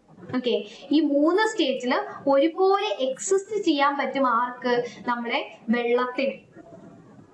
ഓക്കെ, അപ്പം ടെമ്പറേച്ചറിൽ മാത്രമല്ല പ്രഷറിൽ. ആ ടെമ്പറേച്ചർ എത്രയാന്ന് ചോദിച്ചു കഴിഞ്ഞാൽ 0.01 ഡിഗ്രി സെൽഷ്യസ് ആണ്. ഇതാണ് ആ ടെമ്പറേച്ചറിന്റെ വാല്യൂ. പ്രഷർ എന്ന് പറയുന്നത് 611, ഓക്കെ, 61173 പാസ്കൽ. ഇതാണ് പ്രഷർ എന്ന് പറയുന്നത്. ഈ ഒരു ടെമ്പറേച്ചറിലും ഈ ഒരു പ്രഷറിലും നമ്മുടെ വെള്ളത്തിന് സോളിഡ്, ലിക്വിഡ്, ഗ്യാസ് എന്ന് പറയുന്ന ഈ 3 സ്റ്റേറ്റിൽ ഒരുപോലെ എക്സിസ്റ്റ് ചെയ്യാനായിട്ട് പറ്റും. ഓക്കെ, ഈ ടെമ്പറേച്ചർ ഉണ്ടല്ലോ, ഈ ടെമ്പറേച്ചറും ഈ പ്രഷറും, ഇതിനെയാണ് നമ്മൾ എന്തെന്ന് പറയുന്നത്, ട്രിപ്പിൾ പോയിന്റ് എന്ന് പറയുന്നത്. ഓക്കെ, ട്രിപ്പിൾ എന്ന് പറഞ്ഞാൽ എന്താണ്, 3 സോളിഡ്, ലിക്വിഡ് സ്റ്റേറ്റ്, അങ്ങനെ 3ആയിട്ട് എക്സിസ്റ്റ് ചെയ്യാൻ പറ്റുന്ന പോയിന്റ്. ആ പോയിന്റ് ഏതാണ്, ഈ ഒരു ടെമ്പറേച്ചറും ഈ ഒരു പ്രഷറിലുമാണ്. ടെമ്പറേച്ചർ എത്രയാണ്, 0.01 ഡിഗ്രി സെൽഷ്യസും പ്രഷർ എത്രയാണ്, 611.73 പാസ്കൽ ആണ്. ഓക്കെ, ഇനി ഈ നമുക്ക് ഈ ഒരു ഡിഗ്രി സെൽഷ്യസിനെ കെൽവിൻ ആക്കാൻ പറ്റും, 273.16 കെൽവിൻ. ഓക്കെ, അപ്പൊ ഒന്നുകിൽ ഡിഗ്രി സെൽഷ്യസിൽ ഓർത്തിരിക്കുക, അല്ലെങ്കിൽ 273.16 കെൽവിൻ എന്ന് ഓർത്തിരിക്കുക. ഓക്കെ, അപ്പൊ ആൻസർ എന്താണ്, ഡി ഓപ്ഷൻ ആണ്. The condition of the temperature and pressure under which gaseous, liquid and solid phases of a substance can exist in equilibrium. മൂന്നിനും ഒരുപോലെ ഇക്വിലിബ്രിയത്തിൽ എക്സിസ്റ്റ് ചെയ്യാൻ പറ്റുന്നതാണ് എന്തെന്ന് പറയുന്നത്, ട്രിപ്പിൾ പോയിന്റ് എന്ന് പറയുന്നത്. ഓക്കെ, ഈ ഒരു പോയിന്റ് പറയുമ്പോൾ തന്നെ നിങ്ങൾ ഓർത്തിരിക്കേണ്ടതാണ് വെള്ളത്തിന്റെ അനോമിലസ് പ്രോപ്പർട്ടി എന്ന് പറയുന്നത്. വാട്ടറിന്റെ അനോമിലസ് അല്ലെങ്കിൽ കുറച്ചു വിചിത്രമായിട്ടുള്ള ഒരു സ്വഭാവം വെള്ളം കാണിക്കുന്നുണ്ട്. അത് എന്തുവാന്ന് വെച്ച് കഴിഞ്ഞാൽ, നോർമലി ഏതൊരു ലിക്വിഡ് ആണെങ്കിലും ടെമ്പറേച്ചർ കൂട്ടാൻ നേരത്തെ എന്തുവാ സംഭവിക്കുന്നേ, വോളിയം കൂടും. ഓക്കെ, ഇത് നമ്മൾ തെർമൽ എക്സ്പാൻഷനിൽ പറയുന്നതാണ്, തെർമൽ എക്സ്പാൻഷൻ. ഓക്കെ, ഈ റെയിൽ പാലമൊക്കെ ഉണ്ടല്ലോ, റെയിൽ പാളം, അപ്പൊ അതില് എന്താണ്, ആ ഒരു റെയിലിന്റെ ഇടയിൽ ഒരു ഗ്യാപ്പ് വിടുന്നുണ്ട്. കാരണം എന്താണ്, നല്ല ചൂടടിക്കാൻ നേരത്ത് ഈ എന്താണ്, ഈ റെയിൽ എക്സ്പാൻഡ് ചെയ്യാനുള്ള സാധ്യതയുണ്ട്. സാധ്യതയല്ല, എക്സ്പാൻഡ് ചെയ്യും. ഓക്കെ, എക്സ്പാൻഡ് ചെയ്യും, അതേപടി അത് കോൺട്രാക്റ്റും ചെയ്യും. അപ്പൊ എക്സ്പാൻഡ് ചെയ്ത് വരുമ്പോൾ അതിനൊരു സ്പേസ് കൊടുത്തേക്കണം. എക്സ്പാൻഡ് ചെയ്ത് അത് നോർമൽ ആയിട്ട് ഇരിക്കാൻ വേണ്ടിയിട്ട് ഒരു സ്പേസ് കൊടുക്കണം. അത് തെർമലി എക്സ്പാൻഡ് ആവുന്നതുകൊണ്ടാണ്. ഇതേപോലെ തന്നെ ഇപ്പം വെള്ളത്തിൽ ചൂട് കൊടുക്കുകയാണ്, ടെമ്പറേച്ചർ കൊടുക്കുവാണെങ്കിൽ വെള്ളം എന്ത് ചെയ്യുന്നുണ്ട്, എല്ലാത്തിലും എക്സ്പാൻഷൻ നടക്കുന്നുണ്ട്. ലെങ്ത് വൈസ് ആണെങ്കിലും ഏരിയ വൈസ് ആണെങ്കിലും വോളിയം വൈസ് ആണെങ്കിലും എന്ത് ചെയ്യുന്നുണ്ട്, എക്സ്പാൻഷൻ നടക്കുന്നുണ്ട്. വെള്ളം എക്സ്പാൻഡ് ചെയ്യും, അപ്പം അതിന്റെ വോളിയം എക്സ്പാൻഡ് ചെയ്യും. പക്ഷേ വെള്ളത്തിന്റെ കേസില് 4 ഡിഗ്രി സെൽഷ്യസ് എന്ന് പറയുന്ന ഒരു ടെമ്പറേച്ചർ ഇമ്പോർട്ടന്റ് ആണ്. അല്ലെങ്കിൽ 0 മുതൽ 4 ഡിഗ്രി സെൽഷ്യസ് വരെയുള്ള ഈ ഒരു ടെമ്പറേച്ചറിന്റെ കേസില് വെള്ളത്തിന്റെ വോളിയം എന്ത് ചെയ്യുന്നേ, ടെമ്പറേച്ചർ നോക്കിയേ കൂടിക്കൊണ്ടിരിക്കുക, പക്ഷെ വോളിയം എന്ത് ചെയ്യുവാണ്, കുറയുവാണ് ചെയ്യുന്നത്. വോളിയം ഡിക്രീസ് ചെയ്യും. ഓക്കെ, വോളിയം ഡിക്രീസ് ചെയ്യുന്ന പറഞ്ഞു കഴിഞ്ഞാൽ എന്ത് ഇൻക്രീസ് ചെയ്യുവാണ്, ഡെൻസിറ്റി ഇൻക്രീസ് ചെയ്യുവാണ്. ഓക്കെ, എങ്ങനെ ഞാൻ അത് പറഞ്ഞു, ഡെൻസിറ്റി എന്ന് പറഞ്ഞാല് എന്താണ്, മാസ് ബൈ വോളിയം. അപ്പൊ വോളിയം കൂടുതലെന്ന് പറഞ്ഞു കഴിഞ്ഞാൽ എന്താണ്, ഡെൻസിറ്റി കുറയുമല്ലേ, അല്ലെങ്കിൽ വോളിയം കുറഞ്ഞെന്ന് പറഞ്ഞു കഴിഞ്ഞാൽ ഡെൻസിറ്റി കൂടുമല്ലേ. അപ്പൊ 0 മുതൽ ഒരു 4 ഡിഗ്രി സെൽഷ്യസ് വരെ എന്ത് ചെയ്യുവാണ്, നമ്മുടെ വെള്ളത്തിന് ടെമ്പറേച്ചർ കൊടുത്തു കഴിഞ്ഞാൽ, അല്ലെങ്കിൽ ചൂട് കൂടുതൽ കൊടുത്തു കഴിഞ്ഞാൽ വോളിയം എന്ത് ചെയ്യുക ചെയ്യുന്നേ, വോളിയം കുറയുക ചെയ്യുന്നേ. സത്യത്തിൽ കൂടുക വേണ്ടത്, പക്ഷെ വോളിയം കുറയുക ചെയ്യുന്നേ. വോളിയം കുറയുന്നോണ്ട് ഡെൻസിറ്റി എന്ത് ചെയ്യുന്നുണ്ട്, കൂടുന്നുണ്ട്. പക്ഷേ ഈ 4 ഡിഗ്രി സെൽഷ്യസ് കഴിഞ്ഞ് 5, 6, അതേപോലെ തന്നെ 50, 100 ആകുമ്പോൾ നോർമലാ. ടെമ്പറേച്ചർ കൂട്ടുമ്പോൾ വോളിയം കൂടുക ചെയ്യുന്നത്. പക്ഷേ 0 മുതൽ 4 വരെയുള്ള ഈ ഒരു ടെമ്പറേച്ചറിൽ വോളിയം എന്ത് ചെയ്യുക, കുറയുക ചെയ്യുന്നത്. മനസ്സിലാവുന്നുണ്ടോ? നോർമലി കൂടേണ്ടതാണ്, പക്ഷെ കുറയുവാണ് ചെയ്യുന്നത്. ഇതാണ് വെള്ളത്തിന് അനോമലസ് ബിഹേവിയർ എന്ന് പറയുന്നത്. എന്ന് പറഞ്ഞാൽ 4 ഡിഗ്രി സെൽഷ്യസ് എന്ന് പറയുന്ന ഈ ഒരു ടെമ്പറേച്ചറിൽ വെള്ളത്തിന് മാക്സിമം ഡെൻസിറ്റിയും മിനിമം വോളിയവും ആയിരിക്കും.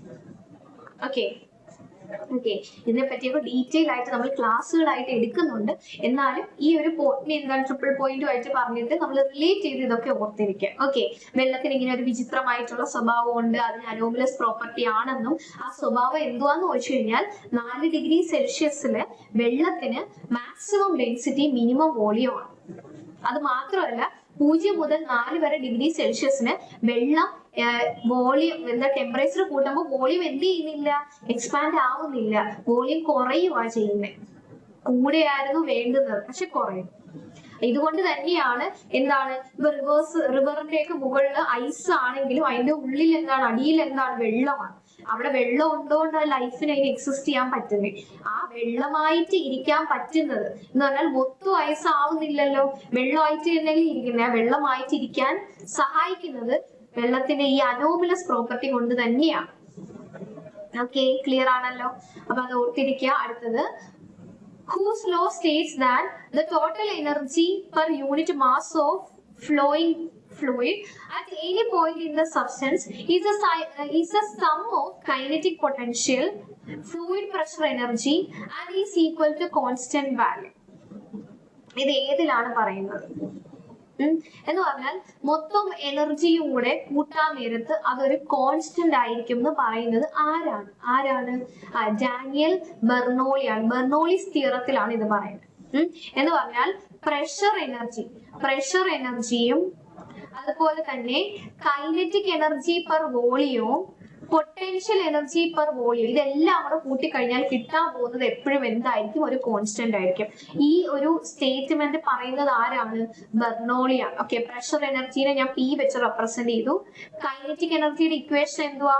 ½ mv². Okay, ½ mv². താഴെ ഒരു വോളിയവും കൂടി ഉണ്ട്, അതും കൂടെ ഞാൻ വെച്ചു. ഇനി പൊട്ടൻഷ്യൽ എനർജിയുടെ ഇക്വേഷൻ എന്താണ്? mgh. Okay, mgh divided by v equal to a constant. Okay, mass by volume എന്ന് പറയുന്നത് എന്തുവാ? ഡെൻസിറ്റി അല്ലേ. അപ്പം ഹാഫ് ഡെൻസിറ്റിക്ക് ഞാൻ റോ എന്ന് കൊടുത്തു. Rho v² plus mass by volume എന്തുവാ? ഡെൻസിറ്റി. അപ്പൊ റോ gh ഈക്വൽസ് കോൺസ്റ്റന്റ്. ഇതാണ് ആ ഒരു ഒറിജിനൽ ഇക്വേഷൻ എന്ന് പറയുന്നത്. p plus half rho v² plus rho gh equals a constant എന്ന് പറഞ്ഞാല് മൊത്തം എന്ന് വെച്ചാൽ ഒരു ഫ്ലൂയിഡ് ഫ്ലോ ചെയ്യുവാണ്. അങ്ങനെയാണെങ്കിൽ എന്ന് വെച്ചാൽ ഒരു സ്ട്രീം ലൈൻ ഫ്ലോ എന്ന് പറഞ്ഞാൽ വെള്ളം ഇതേപോലെ പാരലൽ ആയിട്ട് ഇങ്ങനെ പൊക്കോണ്ടിരിക്കുവാന്ന് വിചാരിക്കാം. അങ്ങനെയാണെങ്കിൽ എന്താണ്, ആ പ്രഷർ എനർജിയും kinetic energy per volume potential energy per volume നമ്മളെല്ലാം കൂടെ കൂട്ടുവാണെങ്കിൽ എപ്പോഴും കിട്ടാൻ പോകുന്നത് എന്താണ്? കോൺസ്റ്റന്റ് ആണ്. ഇതിനെപ്പറ്റി പറയുന്നത് ആരാണ്? ബെർണോളിയാണ് പറയുന്നത്. Okay, Bernoulli's തിയറമാണിത്. ക്ലിയർ ആണല്ലോ. അടുത്ത ക്വസ്റ്റ്യൻ, ഈ 4 റെസിസ്റ്റേഴ്സ്, ഓക്കെ 30 അല്ല, 3 ohm, 4 ohm, 5 ohm, 6 ohm are connected in series. What will be the combined resistance of 4 resistors? Okay, ഇങ്ങനെ 4 റെസിസ്റ്റേഴ്സ് സീരീസ് ആയിട്ട് കണക്ട് ചെയ്യുവാണെങ്കിൽ കമ്പൈൻഡ് റെസിസ്റ്റൻസ്, മൊത്തം റെസിസ്റ്റൻസ് എത്രയാണ്? ഓക്കെ, ഇതും ഓം ആണ്. ഓക്കെ, സോറി, ഓമിന്റെ സിമ്പൽ ഇതാണ്.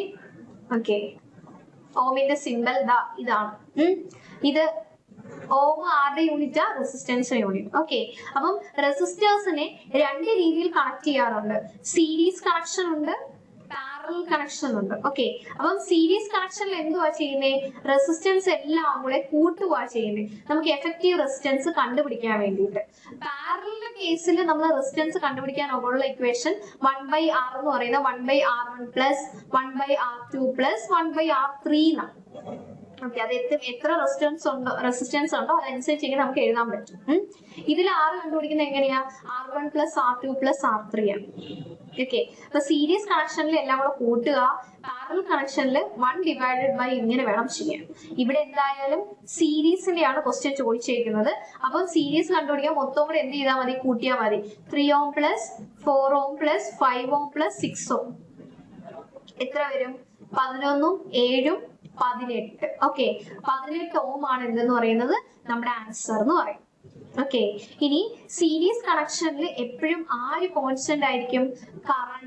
കറണ്ട് കോൺസ്റ്റന്റ് ആയിരിക്കും. കാരണം കറണ്ടിന് ഫ്ലോ ചെയ്യാൻ ഒരു വഴി മാത്രമേ ഉള്ളൂ, അതുകൊണ്ട് കറണ്ട് എപ്പോഴും കോൺസ്റ്റന്റ് ആയിരിക്കും. ഇനി പാരലൽ കണക്ഷനിൽ ആരാണ് കോൺസ്റ്റന്റ് എന്ന് ചോദിച്ചു കഴിഞ്ഞാൽ ആരാണ്? ഇവിടെ കറണ്ട് അല്ല കോൺസ്റ്റന്റ്, കറണ്ട് പോവാൻ ഒത്തിരി പാത്തുകളുണ്ട്, അതുകൊണ്ട് കറണ്ട് സ്പ്ലിറ്റ് ആവുന്നുണ്ട്. കറണ്ട് കോൺസ്റ്റന്റ് അല്ല. ഇവിടെ ആരാണ് കോൺസ്റ്റന്റ് എന്ന് വെച്ച് കഴിഞ്ഞാൽ വോൾട്ടേജ് ആണ് കോൺസ്റ്റന്റ്. ഓക്കെ, അപ്പം സീരീസ് കണക്ഷനിൽ കറണ്ട് കോൺസ്റ്റന്റ് ആണെന്നും പാരലൽ കണക്ഷനിൽ വോൾട്ടേജ് കോൺസ്റ്റന്റ് ആണെന്നും ഓർത്തിരിക്കാം. ഓക്കെ, അപ്പൊ സീരീസ് പാരലൽ കണക്ഷൻസ് ഓർത്തിരിക്കാം. അടുത്ത question, which of the following law is applicable to the force of attraction or repulsion between 2 point charges? 2 point charges, ഇവിടെ ഒരു ചാർജ് ഉണ്ട്, അടുത്തൊരു ചാർജ് ഉണ്ട്. അപ്പൊ ഇതിന്റെ ഇടയിലുള്ള ഫോഴ്സ് ഓഫ് അട്രാക്ഷനോ റിപ്പൽഷനോ പറയുന്ന ലോ ഏതാണ്? ഏത് ലോയാണത്? ആ ലോയിനെ പറയുന്നതാണ് കൂളംസ് ലോ എന്ന് നമ്മൾ പറയും. Coulomb's law. ഓക്കെ, എന്ന് പറഞ്ഞാൽ ഇതിന് ഇടയിലുള്ള ഒരു ഫോഴ്സ്, ഇത് കാരണം ഇതിനെ അപ്ലൈ ചെയ്യുന്നുണ്ട്, Q2 ഇതിന് മുകളിൽ ഒരു ഫോഴ്സ് അപ്ലൈ ചെയ്യുന്നുണ്ട്. ഇവരുടെ ഇടയിലുള്ള ഒരു ഫോഴ്സ് ഡയറക്ട്ലി പ്രൊപ്പോർഷണൽ ടു എന്താണ്? Q1 Q2 ഡിവൈഡഡ് ബൈ അതിനിടയിലുള്ള ഡിസ്റ്റൻസ് r². ഓക്കെ, ഇത് മാറ്റാൻ വേണ്ടി നമ്മൾ ഒരു കോൺസ്റ്റന്റിനെ കൂടെ മൾട്ടിപ്ലൈ ചെയ്യുന്നുണ്ട്. ഇതിനെ കൂളംസ് കോൺസ്റ്റന്റ് എന്ന് തന്നെയാ പറയുന്നത്. അപ്പൊ ഇതാണ് എന്തെന്ന് പറയുന്നത്? കൂളംസ് ലോ എന്ന് പറയുന്നത്. ഓക്കെ, അപ്പൊ 2 പോയിന്റ് ചാർജസിന് ഇടയിലുള്ള എന്താണ് ഫോഴ്സ് ഓഫ് അട്രാക്ഷനെയോ റിപ്പൽഷനെയോ ഒക്കെ കാണിക്കാൻ വേണ്ടി യൂസ് ചെയ്യുന്ന ലോ ഏതാന്ന് ചോദിച്ചു കഴിഞ്ഞാൽ ഏതാണ്? കൂളംസ് ലോ ആണെന്ന് ഓർത്തിരിക്കും. ഓക്കെ, ഇനി യൂണിവേഴ്സൽ ലോ ഓഫ് ഗ്രാവിറ്റേഷൻ ഇതെന്താണ്? 2 മാസസ് ഉണ്ടെങ്കിൽ ഇതിനിടയിലുള്ള ഒരു ഫോഴ്സ്. ഓക്കെ, എപ്പോഴും നമ്മുടെ ഗ്രാവിറ്റേഷൻ ഫോഴ്സ് അട്രാക്റ്റീവ് ആയിട്ടാണ് നമ്മൾ പറയുന്നത്. അട്രാക്റ്റീവ് ആയിട്ടുള്ള ഫോഴ്സ് ആണ് ഇത് നമ്മുടെ ഗ്രാവിറ്റേഷൻ ഫോഴ്സ് എന്ന് പറയുന്നത്. എന്ന് പറഞ്ഞാൽ നമ്മുടെ യൂണിവേഴ്സിൽ എക്സിസ്റ്റ് ചെയ്യുന്ന എല്ലാ മാസസും അങ്ങോട്ടും ഇങ്ങോട്ടും അട്രാക്ട് ചെയ്യുന്നുണ്ട്. ഓക്കെ, അപ്പം ഈ ഒരു ഫോഴ്സ് എന്ന് പറയുന്നത് ഡയറക്ട്ലി പ്രൊപ്പോർഷണൽ ടു 2 മാസസിന്റെ പ്രോഡക്റ്റ് ഡിവൈഡഡ് ബൈ അതിന്റെ ഇടയിലുള്ള ഡിസ്റ്റൻസ്. ഓക്കെ, ഇതിനെ നമ്മളൊരു കോൺസ്റ്റന്റ് വെച്ച് മൾട്ടിപ്ലൈ ചെയ്യും. G ആണ് ആ കോൺസ്റ്റന്റ്. ഈ കോൺസ്റ്റന്റ് പറയുന്ന പേരാണ് ഗ്രാവിറ്റേഷണൽ കോൺസ്റ്റന്റ് എന്ന് പറയും. ഗ്രാവിറ്റേഷണൽ കോൺസ്റ്റന്റ് എന്ന് പറയും. ഓക്കെ, രണ്ടും ഏകദേശം ഒരുപോലെയാണ്, അതുകൊണ്ടാണ് ഞാൻ ജസ്റ്റ് ഒന്നിച്ച് പറഞ്ഞത്. ഓക്കെ, ഇത് കൂളംസ് ലോയും ഇതെന്താണ്? Newton's law of universal gravitation. രണ്ടും ഒരുപോലത്തെ ഇക്വേഷൻ ആണ്. ഇത് 2 ചാർജസ്, ഇത് 2 മാസസ്. ഓക്കെ, ഇവിടെ എപ്പോഴും അട്രാക്ഷൻ ആണ്, ഇവിടെ അട്രാക്ഷനും റിപ്പൽഷനും ഉണ്ട്. Okay, next question, among the given options which one causes an echo? എക്കോക്ക് കാരണമായിട്ടുള്ളത് ഏതാണ്? when സൗണ്ട് റിഫ്ലക്ട് ചെയ്യുമ്പോഴാണോ, സൗണ്ട് വേവ്സ് സോളിഡ് മീഡിയത്തിൽ കൂടെ പോകുമ്പോഴാണോ, സൗണ്ട് വേവ്സ് ലിക്വിഡ് മീഡിയത്തിൽ കൂടെ പോകുമ്പോഴാണോ, അല്ലെങ്കിൽ വാക്വത്തിൽ കൂടെ പോകുമ്പോഴാണോ എക്കോ ഉണ്ടാവുന്നത്? എക്കോ എന്തുവാ? സൗണ്ട് തിരിച്ച് റിഫ്ലക്ട് ചെയ്യുന്നത്. ഓക്കെ, നമ്മളിപ്പോ ഒരു സൗണ്ട് പ്രൊഡ്യൂസ് ചെയ്യുന്നു, അത് നമ്മൾ മുന്നേ ഉള്ള എന്തെങ്കിലും ഒബ്സ്റ്റക്കിൾ ഉണ്ടെങ്കിൽ അതിൽ തട്ടി തിരിച്ചു വരുന്നത്, റിഫ്ലക്ട് ചെയ്ത് വരുന്നതിനെ പറയുന്ന പേരാണ് എന്തെന്ന് പറയുന്നത്? എക്കോ എന്ന് പറയുന്നത്. ഒന്നുമില്ല, സൗണ്ടിന്റെ റിഫ്ലക്ഷനെയാണ് നമ്മൾ എന്തെന്ന് പറയുന്നത്? എക്കോ എന്ന് പറയുന്നത്. ഓക്കെ, അപ്പം സൗണ്ട് സ്പീഡ്, ലൈറ്റിന്റെ സ്പീഡ് എത്രയാ? 3 × 10⁸ മീറ്റർ/സെക്കൻഡ് അല്ലേ? അതേപോലെ തന്നെ നമ്മുടെ സൗണ്ടിന്റെ സ്പീഡ് എത്ര എന്ന് പറഞ്ഞാൽ എത്രയാണ്? 340. ആവറേജ് ആണ് ഞാൻ പറയുന്നത്. 340 മീറ്റർ/സെക്കൻഡ് ആണ് എന്തെന്ന് പറയുന്നത്? സൗണ്ടിന്റെ സ്പീഡ് എന്ന് പറയും. ഓക്കെ, സൗണ്ടിന്റെ സ്പീഡ് മാക്സിമം എവിടെയാണെന്ന് അറിയാവോ? സോളിഡിലാണ്. ലൈറ്റിന്റെ നേരെ തിരിച്ചായിരുന്നു, പക്ഷേ സൗണ്ടിന്റെ സ്പീഡ് ഏറ്റവും കൂടുതൽ സോളിഡില്, പിന്നെ ലിക്വിഡില്, പിന്നെ ഗ്യാസിലാണ്. ഇനി സൗണ്ടിന് ഒരിക്കലും വാക്വത്തിൽ കൂടെ സഞ്ചരിക്കാൻ പറ്റത്തില്ല. ലൈറ്റിന് സഞ്ചരിക്കാൻ പറ്റും, പക്ഷെ വാക്വത്തിൽ സൗണ്ടിന് പറ്റത്തില്ല. കാരണം എന്താണ്? സൗണ്ടിന് സഞ്ചരിക്കണമെങ്കിൽ എപ്പോഴും ഒരു മീഡിയം ഉണ്ടായിരിക്കണം. സോളിഡോ ലിക്വിഡോ അല്ലെങ്കിൽ ഗ്യാസോ ആയിട്ട് എന്തെങ്കിലും മീഡിയം എന്ത് വേണം? സൗണ്ടിന് വേണം. അല്ലാണ്ട് സൗണ്ടിന് വാക്വത്തിൽ കൂടെ മൂവ് ചെയ്യാനായിട്ട് പറ്റത്തേയില്ല. കാരണം പാർട്ടിക്കിൾസ് വൈബ്രേറ്റ് ചെയ്ത് ആ വൈബ്രേഷൻ അടുത്തടുത്ത പാർട്ടിക്കിൾ ഇങ്ങനെ തട്ടി കൊടുത്താണ് സൗണ്ട് എന്ന് പറയുന്ന എനർജി സഞ്ചരിക്കുന്നത്. അപ്പൊ അതിന് ഉറപ്പായിട്ട് എപ്പോഴും എന്ത് വേണം? മീഡിയം വേണം. അപ്പൊ മീഡിയം ഉണ്ടെങ്കിൽ മാത്രമേ എന്ത് ചെയ്യത്തുള്ളൂ? സൗണ്ട് പാസ് ചെയ്യത്തുള്ളൂ. ഓക്കെ, ഇനി നമുക്ക് കേൾക്കാൻ പറ്റുന്ന സൗണ്ടിനെ പറയുന്ന പേരെന്താണ്? അതിന്റെ റേഞ്ച് എന്തുവാണ്? 20 ഹെർട്സ് മുതൽ 20 കിലോ ഹെർട്സ്. ഈ റേഞ്ചിലുള്ള, ഈ ഫ്രീക്വൻസി റേഞ്ചിലുള്ള സൗണ്ട് മാത്രമേ നമുക്ക് എന്ത് ചെയ്യാൻ പറ്റത്തുള്ളൂ? നമുക്ക് കേൾക്കാനായിട്ട് പറ്റത്തുള്ളൂ. ഇതിനെയാണ് ഓഡിയബിൾ സൗണ്ട് എന്ന് പറയും. ഓക്കെ, ഇനി 20 ഹെർട്സിനെ കാട്ടിയും കുറവാണ്, അതിനെ നമ്മൾ പറയുന്നത് എന്താണ്? ഇൻഫ്രാസോണിക് സൗണ്ട് എന്ന് പറയും. ഓക്കെ, ഇനി 20 കിലോ ഹെർട്സിനെ കാട്ടി കൂടുതലാണ്, അതിനെയാണെങ്കിൽ അൾട്രാസോണിക് എന്ന് പറയും. ഓക്കെ, ഇങ്ങനെ 3 ടൈപ്പ് സൗണ്ടുകളുണ്ട്. കേൾക്കാൻ പറ്റുന്നത് ഈ ഒരു റേഞ്ചിലുള്ള മാത്രമാണ്, 20 ഹെഡ്സിലും 20 കിലോ ഹെഡ്സിലും. ഇൻഫ്രാസോണിക് എന്ന് പറയുന്ന 20 ഹെഡ്സിനെക്കാട്ടിയും കുറവ്, അൾട്രാസോണിക് എന്ന് പറയുന്ന 20 കിലോ ഹെഡ്സിനെക്കാട്ടിയും കൂടുതലാണ്. ഓക്കെ, ഇനി അൾട്രാസോണിക് സൗണ്ട് പ്രൊഡ്യൂസ് ചെയ്യുന്ന ജീവികൾ ഉണ്ടായാണ് ബാറ്റ് ഒക്കെ അതിന്റെ മുന്നിലുള്ള ഒബ്സ്റ്റക്കിളിലേക്ക് തിരിച്ചറിയുന്നത്, അതിന്റെ എനിമീസിനെയൊക്കെ തിരിച്ചറിയുന്നത് ഈ ഒരു സൗണ്ട് ഉണ്ടോ, ഈ സൗണ്ട് പ്രൊഡ്യൂസ് ചെയ്യുന്നുണ്ടാവും.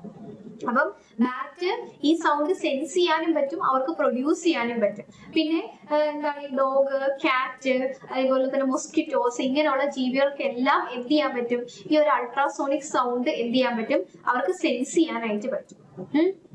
ഇൻഫ്രാസോണിക് സൗണ്ട് സെൻസ് ചെയ്യാൻ പറ്റുന്നത് വെയിൽ, അതേപോലെ തന്നെ എലിഫന്റ്, ഓക്കെ, ഇങ്ങനെയുള്ള ജീവികൾക്ക് എന്ത് ചെയ്യാൻ പറ്റും, ഈ ഇൻഫ്രാസോണിക് സൗണ്ട് സെൻസ് ചെയ്യാനായിട്ട് പറ്റും. ഓക്കെ, ഇനി ഇൻഫ്രാസോണിക് സൗണ്ട് എപ്പോഴാണ് ഉണ്ടാവുന്നത്, ഈ എർത്ത് ക്വേക്ക്, അതേപോലെ ഓഷൻ വേവ്സ് ഒക്കെ ഉണ്ടല്ലോ, വോൾക്കാനിക് ഇറപ്ഷൻസ്, ഇങ്ങനെയൊക്കെ നടക്കുമ്പോഴാണ് ഈ ഒരു സൗണ്ട് അല്ലെങ്കിൽ ഈ ഒരു വേവ് എന്ത് ചെയ്യുന്നത്, പ്രൊഡ്യൂസ് ആവുന്നത്.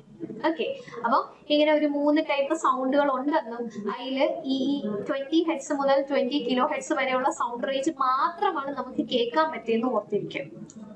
Okay, next question. Identify the correct statement about gravity. Gravityയുടെ unit is same as acceleration, velocity, mass, friction. ഏതാണ്?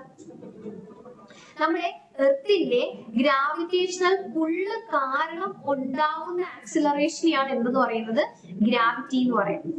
ഓക്കെ, അല്ലെങ്കിൽ ആക്സിലറേഷൻ ഡ്യൂ ടു ഗ്രാവിറ്റി എന്ന് പറയും. അതിന്റെ യൂണിറ്റ് എന്ത് തന്നെയാണ്, ആക്സിലറേഷൻ അതേ യൂണിറ്റ് തന്നെയാണ് ജിക്ക്. ജിയുടെ പേര് എന്തുവാ, ആക്സിലറേഷൻ ഡ്യൂ ടു ഗ്രാവിറ്റി എന്ന് തന്നെയാണ് അതിന്റെ പേര്. ഓക്കെ, അപ്പൊ അതിന്റെ യൂണിറ്റ് എന്ത് തന്നെയാണ്, ആക്സിലറേഷന് തുല്യമാണ്, മീറ്റർ പെർ സെക്കൻഡ് സ്ക്വയർ ആണ് ആരുടെ വാല്യൂ എന്ന് പറയുന്നത്, ജിയുടെ വാല്യൂ എന്ന് പറയുന്നത്. ഓക്കെ, ഇനി ജി എർത്തിന്റെ സർഫസിലായിരിക്കും ഏറ്റവും maximum. Acceleration due to gravity maximum എവിടെയാണ്, എർത്തിന്റെ സർഫസിലാണ്. ഇനി എർത്തിൽ നിന്ന് മുകളിലോട്ട് പോയാലും ജി എന്ത് ചെയ്യും, കുറയും. എർത്തിന്റെ ഉള്ളിലോട്ട് എർത്ത് കുഴിച്ച് പോവുകയാണെങ്കിലും ജി എന്ത് ചെയ്യും, കുറയും. എപ്പോഴും ജി മാക്സിമം എവിടെയാ, സർഫസിലാണ്. എർത്തിന്റെ സർഫസിലാണ് ജി മാക്സിമം. മുകളിലോട്ട് പോയാലും താഴോട്ട് പോയാലും എന്ത് ചെയ്യും, ജി കുറയും. അതുപോലെ തന്നെ നമ്മുടെ എർത്ത് ഈ ഒരു ഷേപ്പ് ആണ്, നോക്കിയേ, ഇത് ഇക്വേറ്റർ, ഇത് പോൾസ്. ഓക്കെ, ഇനി ഇവിടെ രണ്ടില് എവിടെയാണ് ജി കൂടുതൽ എന്ന് ചോദിച്ചു കഴിഞ്ഞാൽ എവിടെയാണ് ജി കൂടുതൽ, പോൾസിലാണ്. ഓക്കെ, പോൾസിൽ. കാരണം എന്താ, ജിയുടെ ഇക്വേഷൻ gm/r² ആണ്. r കൂടിയാൽ ജി എന്ത് ചെയ്യും, കുറയും. ഓക്കെ, r ഇവിടെ കൂടുതലാണല്ലോ, അവിടെ ജി എന്തായിരിക്കും, കുറവായിരിക്കും. അപ്പൊ ജി കൂടുതൽ എവിടെയാ, പോൾസിലാണ്. അപ്പൊ പോൾസിലെയും ഇക്വേറ്ററിനെയും കമ്പയർ ചെയ്ത് നോക്കിക്കഴിഞ്ഞാല് ജി കൂടുതൽ എവിടെയായിരിക്കും, പോൾസില്. എവിടെ വെച്ച് നോക്കുമ്പം, ഇക്വേറ്റർ വെച്ച് നോക്കുമ്പം ഇക്വേറ്ററിൽ എന്തായിരിക്കും, ജി കുറവായിരിക്കും. കാരണം എന്താണ്, ഇവിടെ r കൂടുതലാണ്, നീളം എന്താണ്, ഈ ഒരു റേഡിയസ് ഇത് കൂടുതലാണ്. ഓക്കെ, അതുകൊണ്ട് എന്ത് ചെയ്യും, ജി കുറയും. ജി കൂടുതൽ എവിടെയായിരിക്കും, പോൾസിലായിരിക്കും. ഓക്കെ, ക്ലിയർ ആണല്ലോ. അപ്പം ഗ്രാവിറ്റി ആയിട്ട് റിലേറ്റ് ചെയ്ത് ഓർത്തിരിക്കാം. Next question, kinetic and potential energies of a body are the components of this energy. ഏത് എനർജി എന്നാ, കെമിക്കൽ ആണോ, ഇലക്ട്രിക്കൽ ആണോ, മെക്കാനിക്കൽ ആണോ, ഹീറ്റ് എനർജി ആണോ, ഏതാണ്? നമ്മുടെ കൈനറ്റിക് എനർജീനെയും പൊട്ടൻഷ്യൽ എനർജീനെയും കൂടെ ചേർത്തിട്ട് പറയുന്നതാണ് എന്തെന്ന് പറയുന്നത്, മെക്കാനിക്കൽ എനർജി എന്ന് പറയുന്നത്. മെക്കാനിക്കൽ എനർജി എന്ന് പറഞ്ഞാൽ എന്താണ്, കൈനറ്റിക് എനർജിയും പൊട്ടൻഷ്യൽ എനർജിയും കൂടെ ചേരുന്നതാണ്. കൈനറ്റിക് എനർജിയുടെ ഇക്വേഷൻ എന്തുവാ, ½mv². പൊട്ടൻഷ്യൽ എനർജിയുടെ ഇക്വേഷൻ എന്താണ്, mgh. ഓക്കെ, ഒരു ഓബ്ജക്റ്റിന്റെ അല്ലെങ്കിൽ പാർട്ടിക്കിളിന്റെ മൂവ്മെന്റ് കാരണം അതിലുണ്ടാവുന്ന എനർജിയാണ് എന്ത്, കൈനറ്റിക് എനർജി. ഇനി ഒരു പാർട്ടിക്കിളിന് അല്ലെങ്കിൽ ഒരു ബോഡിക്ക് ഇത്ര ഹൈറ്റിലാണ്, ഹൈറ്റ് അല്ലെങ്കിൽ അതിന്റെ പൊസിഷൻ മാറുന്നതനുസരിച്ച് അതിൽ സ്റ്റോർ ആവുന്ന എനർജിയാണ് എന്തെന്ന് പറയുന്നത്, പൊട്ടൻഷ്യൽ എനർജി. അപ്പം മൂവിങ് ആയിട്ടുള്ള മൂവ്മെന്റ് കാരണം സ്റ്റോർ ആവുന്ന എനർജിയാണ് കൈനറ്റിക് എനർജി. പൊസിഷൻ മാറുന്നത് കൊണ്ട് സ്റ്റോർ ആവുന്നത്, ഹൈറ്റ് കൊണ്ട് സ്റ്റോർ ആവുന്നത്, മീൻസ് ഇപ്പൊ ഈ ഒരു പേര് ഇവിടെ ഇരിക്കുവാണ്, ഇതൊരു ഹൈറ്റിൽ ഞാൻ കൊണ്ടുവെക്കുവാണ്. അപ്പൊ ഇതിൽ എന്തായി പൊട്ടൻഷ്യൽ എനർജി സ്റ്റോർ ആയി, കാരണം ഇത്രയും ഒരു ഹൈറ്റ് വ്യത്യാസമാണ്. അപ്പൊ ഹൈറ്റിൽ ചേഞ്ച് വരുമ്പോൾ അതിൽ എന്ത് സ്റ്റോർ ആവും? പൊട്ടൻഷ്യൽ എനർജി സ്റ്റോർ ആവും. അപ്പൊ ഓക്കെ, അപ്പം ഈ കൈനറ്റിക് എനർജിയും പൊട്ടൻഷ്യൽ എനർജിയുടെ കൂടെ സം ആണ് എന്തെന്ന് പറയുന്നത് ടോട്ടൽ നമ്മുടെ മെക്കാനിക്കൽ എനർജി എന്ന് പറയും. ക്ലിയർ ആണല്ലോ? അടുത്ത question, which of the following statements following is correct? ഈ പറയുന്ന സ്റ്റേറ്റ്മെന്റിൽ ഏതാണ് കറക്റ്റ് ആയിട്ടുള്ളത്? Okay, if the constituents of the medium oscillate along the direction of wave propagation, we call the wave as transverse wave. Okay, എന്ന് പറഞ്ഞാല് ഇവിടെ പറയുന്നത് വേവിനെ പറ്റിയാണ് സംസാരിക്കുന്നത്. ഓക്കെ, അപ്പം വേവ് എന്താന്ന് അറിയണം. ഒരു വേവ് എന്ന് പറഞ്ഞു കഴിഞ്ഞാൽ എന്താണ്? വേവ് മെയിൻലി എന്താണ്? ഓക്കെ, ഇതാണ് ഒരു വേവ് എന്ന് പറയുന്നത്. ഓക്കെ, അപ്പം ഈ ഒരു വേവ് പോകുന്നത് ഇവിടെ പറഞ്ഞിരിക്കുന്നത് എന്താണ്? Transverse wave. ട്രാൻസ്വേഴ്സ് വേവ് എന്താണെന്ന് വെച്ച് കഴിഞ്ഞാല് ഇപ്പം ഒരു വേവ് പോകുന്നത് ഈ ഒരു ഡയറക്ഷനാണ്, ഇങ്ങോട്ടാണ്. പക്ഷേ ഈ വേവിലുള്ള പാർട്ടിക്കിൾസ് വൈബ്രേറ്റ് ചെയ്യുന്നത് ഇങ്ങനെയാണ്, മുകളിലോട്ട് താഴോട്ട്. എന്ന് പറഞ്ഞാൽ വൈബ്രേറ്റ് ചെയ്യുന്നത് ഇങ്ങനെയാണ്. പക്ഷേ വേവ് പോകുന്നത് എങ്ങനെയാണ്? ഇങ്ങനെയാണ്. ഓക്കെ, എന്ന് പറഞ്ഞു കഴിഞ്ഞാല് ഇതിനിടയിൽ എന്താണ് ആംഗിൾ എന്ന് പറയുന്നത് 90 ഡിഗ്രിയാണ്, അല്ലെങ്കിൽ പെർപെൻഡിക്കുലർ ആണ്. ഓക്കെ, ഇങ്ങനെയുള്ള വേവ്സിനെ പറയുന്നതാണ് ട്രാൻസ്വേഴ്സ് വേവ് എന്ന് പറയും. ഓക്കെ, ഈ പറഞ്ഞിരിക്കുന്ന സ്റ്റേറ്റ്മെന്റ് തെറ്റാണ്. ഇവിടെ പറഞ്ഞിരിക്കുന്നത് പാർട്ടിക്കിൾ അല്ലെങ്കിൽ മീഡിയം ഓസിലേറ്റ് ചെയ്യുന്ന along the direction of wave propagation ആണ്. ഇത് എലോങ് ദ ഡയറക്ഷൻ അല്ല. എലോങ് ദ ഡയറക്ഷൻ എന്ന് പറഞ്ഞാൽ പാരലൽ ആണെങ്കിൽ അതിനെ പറയുന്നത് ലോഞ്ചിറ്റ്യൂഡിനൽ വേവ് എന്നാണ്. ഓക്കെ, അല്ല പെർപെൻഡിക്കുലർ ആണെങ്കിൽ അതിനെ പറയുന്ന ട്രാൻസ്വേഴ്സ് വേവ്. എന്തൊക്കെ തമ്മിലാണ്? പാർട്ടിക്കിള് വൈബ്രേറ്റ് ചെയ്യുന്ന ഡയറക്ഷനും അതേപോലെ തന്നെ വേവ് പ്രൊപ്പഗേറ്റ് ചെയ്യുന്ന ഡയറക്ഷൻ. വേവ് പോകുന്നത് ഇങ്ങോട്ടാണല്ലോ, അപ്പൊ ഇങ്ങോട്ട് വൈബ്രേറ്റ് ചെയ്യുന്ന ഈ ഒരു രീതിയിലാണല്ലോ, അപ്പം അതാണ് ട്രാൻസ്വേഴ്സ് വേവ്. ലോഞ്ചിറ്റ്യൂഡിനൽ വേവ് എന്ന് പറഞ്ഞു കഴിഞ്ഞാല് എന്താണ്? വേവ് പോകുന്നതും പാർട്ടിക്കിൾ വൈബ്രേറ്റ് ചെയ്യുന്നതും ഒരേ ഡയറക്ഷൻ. ഒരു എക്സാമ്പിൾ ഞാൻ ജസ്റ്റ് സ്പ്രിങ്, ഇപ്പൊ ഇതൊരു വോൾ ആണെങ്കിൽ ഈ വോളിൽ ഞാൻ സ്പ്രിങ് അറ്റാച്ച് ചെയ്തുവാണ്, എന്നിട്ട് ഞാൻ ഇത് വലിച്ചിട്ട് വിടുവാണ്. സ്പ്രിങ് ഇങ്ങനെയല്ലേ ആവുന്നേ? ഈ ഒരു രീതിയില്. അപ്പം വേവ് പോകുന്നതും ഇങ്ങനെ, സ്പ്രിങ് വൈബ്രേറ്റ് ആവുന്നത് ഇങ്ങനെ. എന്ന് പറഞ്ഞാൽ രണ്ടും ഈ ഒരു ഡയറക്ഷൻ തന്നെയാണ്, അല്ലാണ്ട് പെർപെൻഡിക്കുലർ ഒന്നും വരുന്നില്ല. രണ്ടും ഈ ഒരു ഡയറക്ഷൻ തന്നെയാണ്. വേവ് പ്രൊപ്പഗേറ്റ് ചെയ്യുന്നതാണെങ്കിലും പാർട്ടിക്കിൾ മൂവ് ചെയ്യുന്നതാണെങ്കിലും ഈ ഡയറക്ഷനാണ്. ഓക്കെ, അത് പാരലൽ ആണ്. അതാണ് ലോഞ്ചിറ്റ്യൂഡിനൽ വേവ് എന്ന് പറയുന്നത്. ഓക്കെ, ഈ സ്റ്റേറ്റ്മെന്റ് തെറ്റാണ്. ഈ പറഞ്ഞിരിക്കുന്ന സ്റ്റേറ്റ്മെന്റ് ഇവിടെ കൊടുത്തേക്കുന്ന രണ്ടും കൂടെ തിരിച്ചാണ് കൊടുത്തേക്കുന്നത്. ആക്ച്വലി ഇത് എന്താണ്? ഇത് ലോഞ്ചിറ്റ്യൂഡിനൽ വേവും ഇത് ട്രാൻസ്വേഴ്സ് വേവും ആണ്. അതാണ് അതിന്റെ കറക്റ്റ് ഡെഫിനിഷൻ എന്ന് പറയുന്നത്. ഓക്കെ, അടുത്ത നോക്കിയേ. The minimum distance between 2 points in a wave having the same phase at the particular instant of time is called wavelength. Okay, എന്താണ് wavelength എന്ന് പറയുന്നത്? വേവ് ലെങ്ത് എന്ന് പറയുന്നത് എന്താണ്? വേവ് ലെങ്ത് ഓക്കെ, ഇതൊരു വേവ് ആണെങ്കിൽ എന്താണ്? ഈ മുകളിലുള്ള ഇതിനെ നമ്മൾ പറയുന്നതാണ് ക്രസ്റ്റ്. താഴോട്ട് ഡെപ്തിൽ പോയേക്കുന്നതിനെയാണ് ട്രഫ്. ഇവിടെ വരച്ച കാണാവോ? ഓക്കെ, അപ്പൊ ഇതെന്താണ്? ക്രസ്റ്റ്. ഇതെന്താണ്? ട്രഫ്. അടുത്ത ക്രസ്റ്റ് ആണ്. ഓക്കെ, എന്ന് പറഞ്ഞാൽ രണ്ട് ക്രസ്റ്റിന്റെ ഇടയിലുള്ള ദൂരത്തിനെയാണ് എന്തെന്ന് പറയുന്നത്? വേവ് ലെങ്ത് എന്ന് പറയും. അല്ലെങ്കിൽ നോക്കിയാൽ ഞാൻ ഇവിടെ ഒരു ട്രഫും കൂടെ വരയ്ക്കുവാണ്. അങ്ങനെയാണെങ്കിൽ രണ്ട് ട്രഫിന്റെ ഇടയിലുള്ള ദൂരത്തിനെയാണ് എന്തെന്ന് പറയുന്നത്? നമ്മള് വേവ് ലെങ്ത് എന്ന് പറയുന്നത്. അപ്പൊ ഇവിടെ കൊടുത്തേക്കുന്ന കറക്റ്റ് ആണ്. രണ്ട് പോയിന്റ്സ് സെയിം ഫേസ് എന്ന് പറഞ്ഞാൽ ഇതൊരു ഫേസ്, ഇത് അടുത്ത ഫേസ്. ഓക്കെ, താഴെ വേറൊരു ഫേസ് ആണ്. അപ്പം രണ്ട് ക്രിസ്റ്റിന്റെ ഇടയിലുള്ള ദൂരത്തിനെയാണ് നമ്മൾ എന്തെന്ന് പറയുന്നത്? വേവ് ലെങ്ത് എന്ന് പറയുന്നത്. ക്ലിയർ ആണോ? അല്ലെങ്കിൽ രണ്ട് ട്രഫിന്റെ ഇടയിലുള്ള ദൂരത്തിനെയാണ് നമ്മൾ എന്തെന്ന് പറയുന്നത്? വേവ് ലെങ്ത് എന്ന് പറയുന്നത്. അപ്പൊ ആൻസർ എന്താണ്? ബി ഓപ്ഷൻ ആണ്. ക്ലിയർ ആണല്ലോ? അപ്പൊ ലോഞ്ചിറ്റ്യൂഡിനൽ വേവ് എന്താണ്? ട്രാൻസ്വേഴ്സ് വേവ് എന്താണ്? അതുപോലെ വേവ് ലെങ്ത്, ഈ കാര്യങ്ങളൊക്കെ എന്ത് ചെയ്യുക? ഓർത്തിരിക്കാനായിട്ട് ശ്രമിക്കാം. ഓക്കെ, ക്ലിയർ ആണല്ലോ? അപ്പൊ ഇത്രയും ക്വസ്റ്റ്യൻസ് ആണ് ഓക്കെ, അപ്പം നിങ്ങളുടെ പ്രീവിയസ് ആയിട്ട് ചോദിച്ചിട്ടുള്ള ക്വസ്റ്റ്യൻസ് ആണ് ഞാൻ ഡിസ്കസ് ചെയ്തത്. അപ്പം ഇനി വരും ക്ലാസ്സുകളിൽ നമുക്ക് അടുത്തടുത്ത എന്താണ് ടോപ്പിക്സ് ഒക്കെ നോക്കാം. അപ്പം എന്തായാലും നിങ്ങൾ എല്ലാവരും നന്നായിട്ട് പഠിക്കുക. ഞാൻ ആദ്യം പറഞ്ഞ പോലെ തന്നെ നിങ്ങൾ എന്താണ് ഗ്രൂപ്പില്, ടെലഗ്രാം ഗ്രൂപ്പിൽ ആഡ് ആവുക. അതിൽ ടീച്ചേഴ്സ് കൃത്യമായിട്ട് തരുന്ന ഇൻസ്ട്രക്ഷൻസ് ഫോളോ ചെയ്യുക, നന്നായിട്ട് പഠിക്കുക. ഓക്കെ, അപ്പം ഓക്കെ, താങ്ക് യു. ഞാൻ ക്ലാസ് വൈൻഡപ്പ് ചെയ്യണം. Okay, thank you.